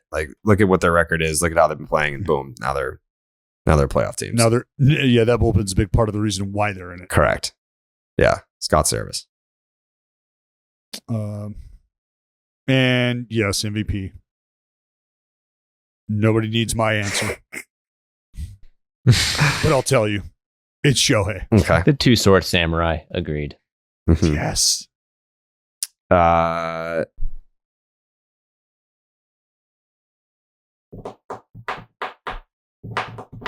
We're going American League right now. Yep. Yeah. American League MVP. American League MVP because my National League MVP is pretty easy. That's Paul Goldschmidt. Yeah, Nolan I Arenado. told you that in February. Nolan Arenado. I agree. What did they finish at? So Let's see. the Redbirds, 90. No. 90 games? I know Machado passed Arenado in WAR. The last Yeah, he buzzer did. beater. You know who else Goldschmidt, passed but- him? Oh Nolan my gosh. Arenado. 7.4. Manny Machado, 7.4. Nolan Arenado, 7.3. Paul Goldschmidt, 7.1. Yeah. It's all so close, though, dude. They're so close. You can't even go off WAR. They're all the same. Yeah, pretty much. I agree. But that's why I'm going Nolan Arenado, who is my preseason NL MVP pick is my, after the season's over, postseason NL MVP. How crazy is it that not only are our 2 picks going to go 1 and 2, but both of them from the same team, and we picked them from the same team? Machado might finish somewhere in there. I don't know. For sure. That's going to For be an sure. interesting vote in terms of how voters see the V and MVP because all 3 players are going to the postseason. All 3 had MVP caliber seasons, and the numbers are they're all just right there. It's not a ton of separation between those 3 guys. Well, and that's where you're really going to you're going to dive in, and now you're starting to filter out and layer out when these big hits came. Or But yeah, if you're Manny it's gonna Machado, it's like Nolan had fucking Goldie. Goldie had Nolan. Who the Goldie fuck had did Nolan. Manny have? Juan Soto for a half. But what did he do? Like Got the hottest he's been all year. Soto? No, Manny. Yeah. Manny. Manny's been hot all year. I mean, Manny, like, the second that he was like, yeah, like I'm Manny fucking Machado, he was one of the best players in baseball. I don't know. Would it shock me if Manny Machado just swooped in here and stole the MVP But from both of our picks? You know what? You're gonna switch I it? don't think it. Are you gonna back I off don't of think- Goldie right now? No. What I was gonna say is, no, I'm absolutely not backing off Goldie. Fuck no. Are you kidding me? I can't. way too deep. He's in way too deep to do that. For sure. Mhm. But not. I feel like there were people who were looking at Manny Machado like, buddy, all right, we get it. You're good. High dollar guy. Like, you're right. You're Manny Machado. But are you Manny Machado? Manny fucking Machado? You're Manny Machado? That's who you're Manny fucking Machado? Is that who? I feel like there were people who heard that and were like, nah, buddy, I don't think so. And then he was like, no, for sure. Like, I'm serious. I really meant that. As they're saying these days, boys, he said, I am him. Bro, no one plays the villain better than Manny and Correa, man. Both those guys. Mm. I fucking love them. And you were saying earlier, Jared, when you were worried about, like, are people gonna since they're on the same team, Goldschmidt and Arnado. Arnado. The writers are gonna I don't steal know, votes and for each other. Fucking Joey from Philly over here. Well, same thing with fucking Michael Harris II and Spencer Strider. Yeah, but there's no third place there. There's no one there's no one else right. winning Rookie of the Year. But with See what Machado happens? now, See, you guys are getting into this award talk, and I told you it was knee-jerk shit. Knee-jerk shit you guys wanted to dive in. This is I your didn't want fault, to not dive mine. in. I Your think fault, not by mine. looking at the numbers and the National League MVP voting is going to be Looking fucking at the numbers, nuts. I told you to stop it. I told you to stop. I Told you to I looked at the numbers in my brain first, and then I wanted Okay. to confirm the numbers in my brain because I knew that Nolan and Goldie were neck and neck, and then next thing you know, fucking Machado's like, "Hey, I'm actually better than both of them." well, if you're looking on FanGraphs, then just might as well look at nothing. That's what I'm saying. Joey Joey. hates FanGraphs. Yeah. Can anybody guess who got denied the summer internship at FanGraphs? Can anybody Buddy. guess? Listen, Hey, you don't- wish. Don't you whine to me. Your wish. time's passed, Joey. Time is You over. wish. Sorry. I can't. No, I don't know anybody. No, I can't pull a string. You Sorry. wish. If FanGraphs called you right now and said, "Hey, we want to advertise on Baseball Doesn't Exist," are you telling them to fuck off? Dude, advertise? Yeah.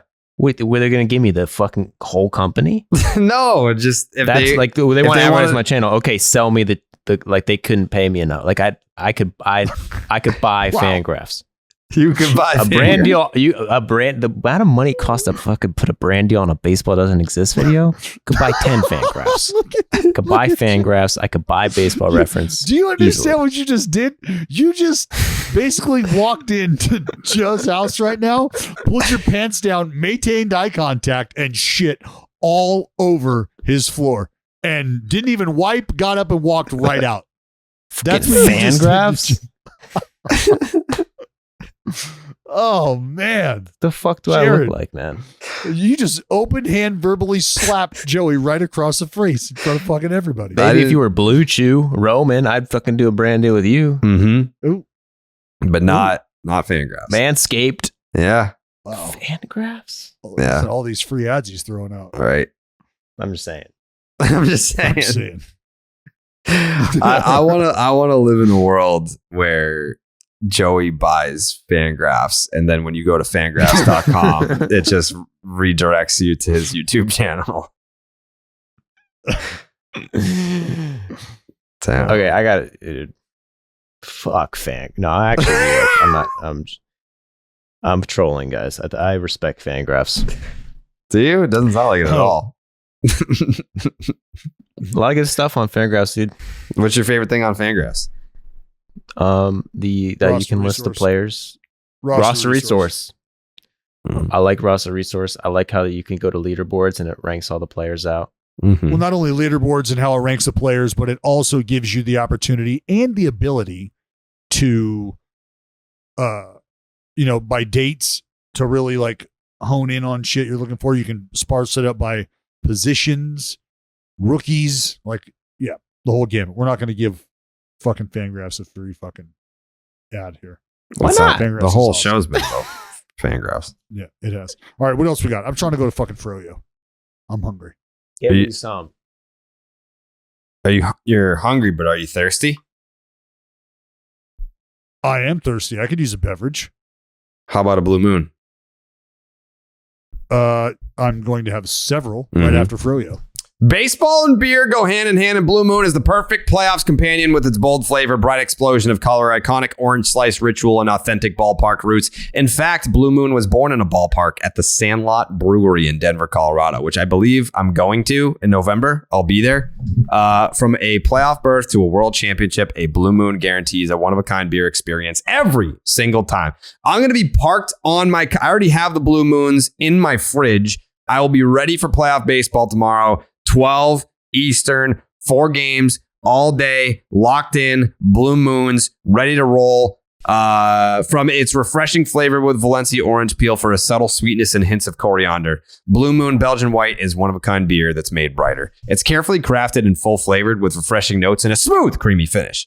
Why strike out with the same old beer when you can get something that's one of a kind? Best served with a signature orange garnish to showcase its beautiful hazy color. A beer this good only comes around once in a Blue Moon, but you can enjoy it all season long. Break out of your same old beer slump. Blue Moon Belgian White is one of a kind every time. Get Blue Moon Belgian White delivered by visiting get.bluemoonbeer.com/rocket to see your delivery options. That is get.bluemoonbeer.com/rocket.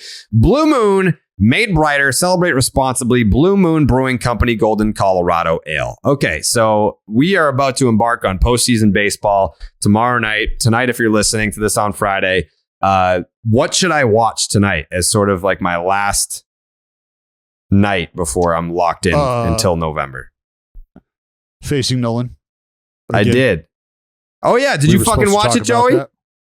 No, I haven't You watched it. motherfucker. What the fuck? Son of a bitch. What do Have you... you no respect? Hey, look that fucking guy in the eye right now. Yeah. Look him in the eye and tell him why. Give him one good fucking reason why. Sorry, sir. One good reason. Sorry, sir. I respect Nolan. I respect Nolan, but I just, I was busy with just getting ready for the playoffs. Preparing. Dude, what are you getting ready for the playoffs by doing? Like, why couldn't you just watch it? I've literally watched it 5 times.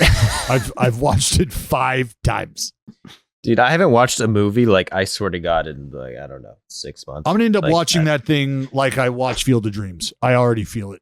I haven't seen Field of Dreams. So. Yeah, I remember you said that. That's terrible. Take fucking that, loser. You're a fucking loser. That's why.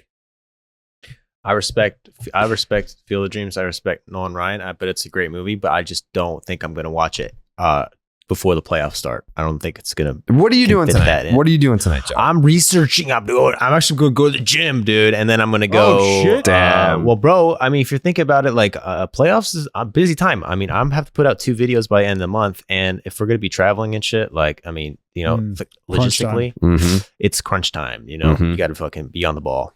Do you already know what the next topic is? I have a pretty good idea. Yeah, I think so. I mean, can't you tell by what he's talked about? Yeah, what are we talking about? I don't think the tip hasn't happened yet. He hasn't tipped it. No, he hasn't tipped it yet. Yep, he hasn't tipped it yet. No, but he will. He always I know does. that. Yeah. Mm-hmm. It's a good thing. All right. That's it, right? Yeah, I think so. We celebrated the fact that this season has been a fucking outstanding one. Jared, you highlighted it at the beginning of the podcast. 700 plus jacks from the machine, 3,000 plus from Miggy. And yes, Aaron Judge is now your American League home run leader. All time, most home runs hit in the American League in one season.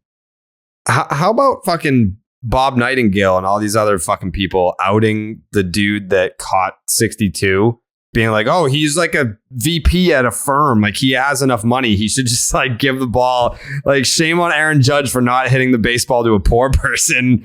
Like they were making it sound like the dude that caught it like already makes millions, so he doesn't need it. He probably makes like $100,000 a year. Am I blind or not? No, not blind. I don't think so. Is everybody else is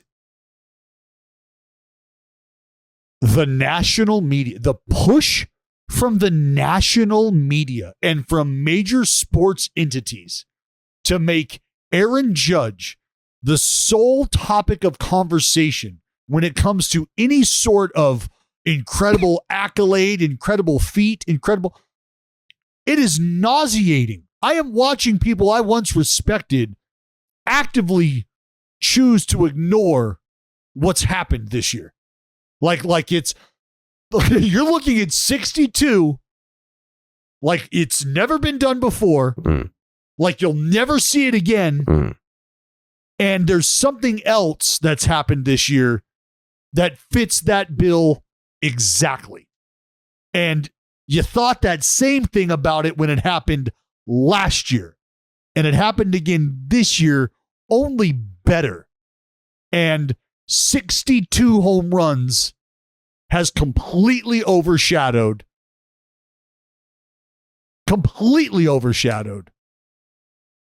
the greatest living baseball performance you will ever fucking see. Ever. It was actually a down year for Devers. Ever. Like, I just, like, this isn't an MVP conversation. The only reason I'm going to say MVP is because I have to tell you, when we talked about this, I asked you what kind of performance would have to occur for Shohei Ohtani to win the MVP. I said, what if he won 10 games on the mound? What if he hit 25 to 30 with 75 to 90 homers and hit 250, 270? We were like, yeah, that's an MVP. ERA around 3.5. Yeah, that's a fucking, that's an MVP. Well, he surpassed that last year. This was a tweet. I took a photo of it. It was just like, what the fuck? What are you laughing at? I'm reading the responses. As a pitcher? Okay. To what? As a pitcher in 2021, Ohtani, 9-2. This year, 15-8. Last year, ERA, 3.18. Pretty good, 3.18. This year, 2.35. Damn. K per 9 last year, 10.8. What did he do this year? He ratcheted it up an entire strikeout, 11.9. As a hitter, last year, 257 average. So 7 points above that benchmark we set for him to just potentially be the MVP. He had 275 this year. He had a 965 OPS last year. Well, we understand that the power was down this year. So he only had an 888 OPS this year. 151 weighted runs created plus last year. 145 this year. Without the performances you've seen on the mound of the American League this year, that's a fucking Cy Young winner. Well, you see, Justin Verlander won the MVP with like a 2.4 ERA, and Shohei has less than that this year. So that's just kind of comparing, like. And he won 15 games on the Angels. On the Angels. Okay, I like that. Just as a pitcher, if you know baseball, the Angels, like that means something. Yeah, dude. Cheers to Shohei. They whatever. Okay. And he didn't get hurt once. No. And that was always going to be the knock was, he's not going to be able to do it for a full season. Well, he gave you the greatest season you ever saw last year and then followed it up by doing even better. Right. So I mean, last year, if you said, Shohei just had the greatest season of all time, people would be like, yeah, okay. It's better. And remember, the direction we were headed with the Judge season was the Yankees are on pace to challenge the Mariners in their total season win record. He's on pace to absolutely shatter shatter Roger Maris's 61 mark, and the Yankees were going to be the best team in baseball. Mm-hmm. On pace for None 100, of that 100 happened. 120 wins. None of that happened. Mhm. None of that happened. He Well, didn't shatter the record, so I don't want it to sound like I'm taking anything away. He just that was the projection. He's going to shit all over it. He didn't do that. Not my MVP. Whoa. Hey, well, listen, I have a good question. What is it? What's more impressive, Barry Bonds 73, juiced to the fucking gills, or Aaron Judge 62, sober as a bird? Well, he has juice balls. Aaron Judge? Mm-hmm. What, Dallas? What?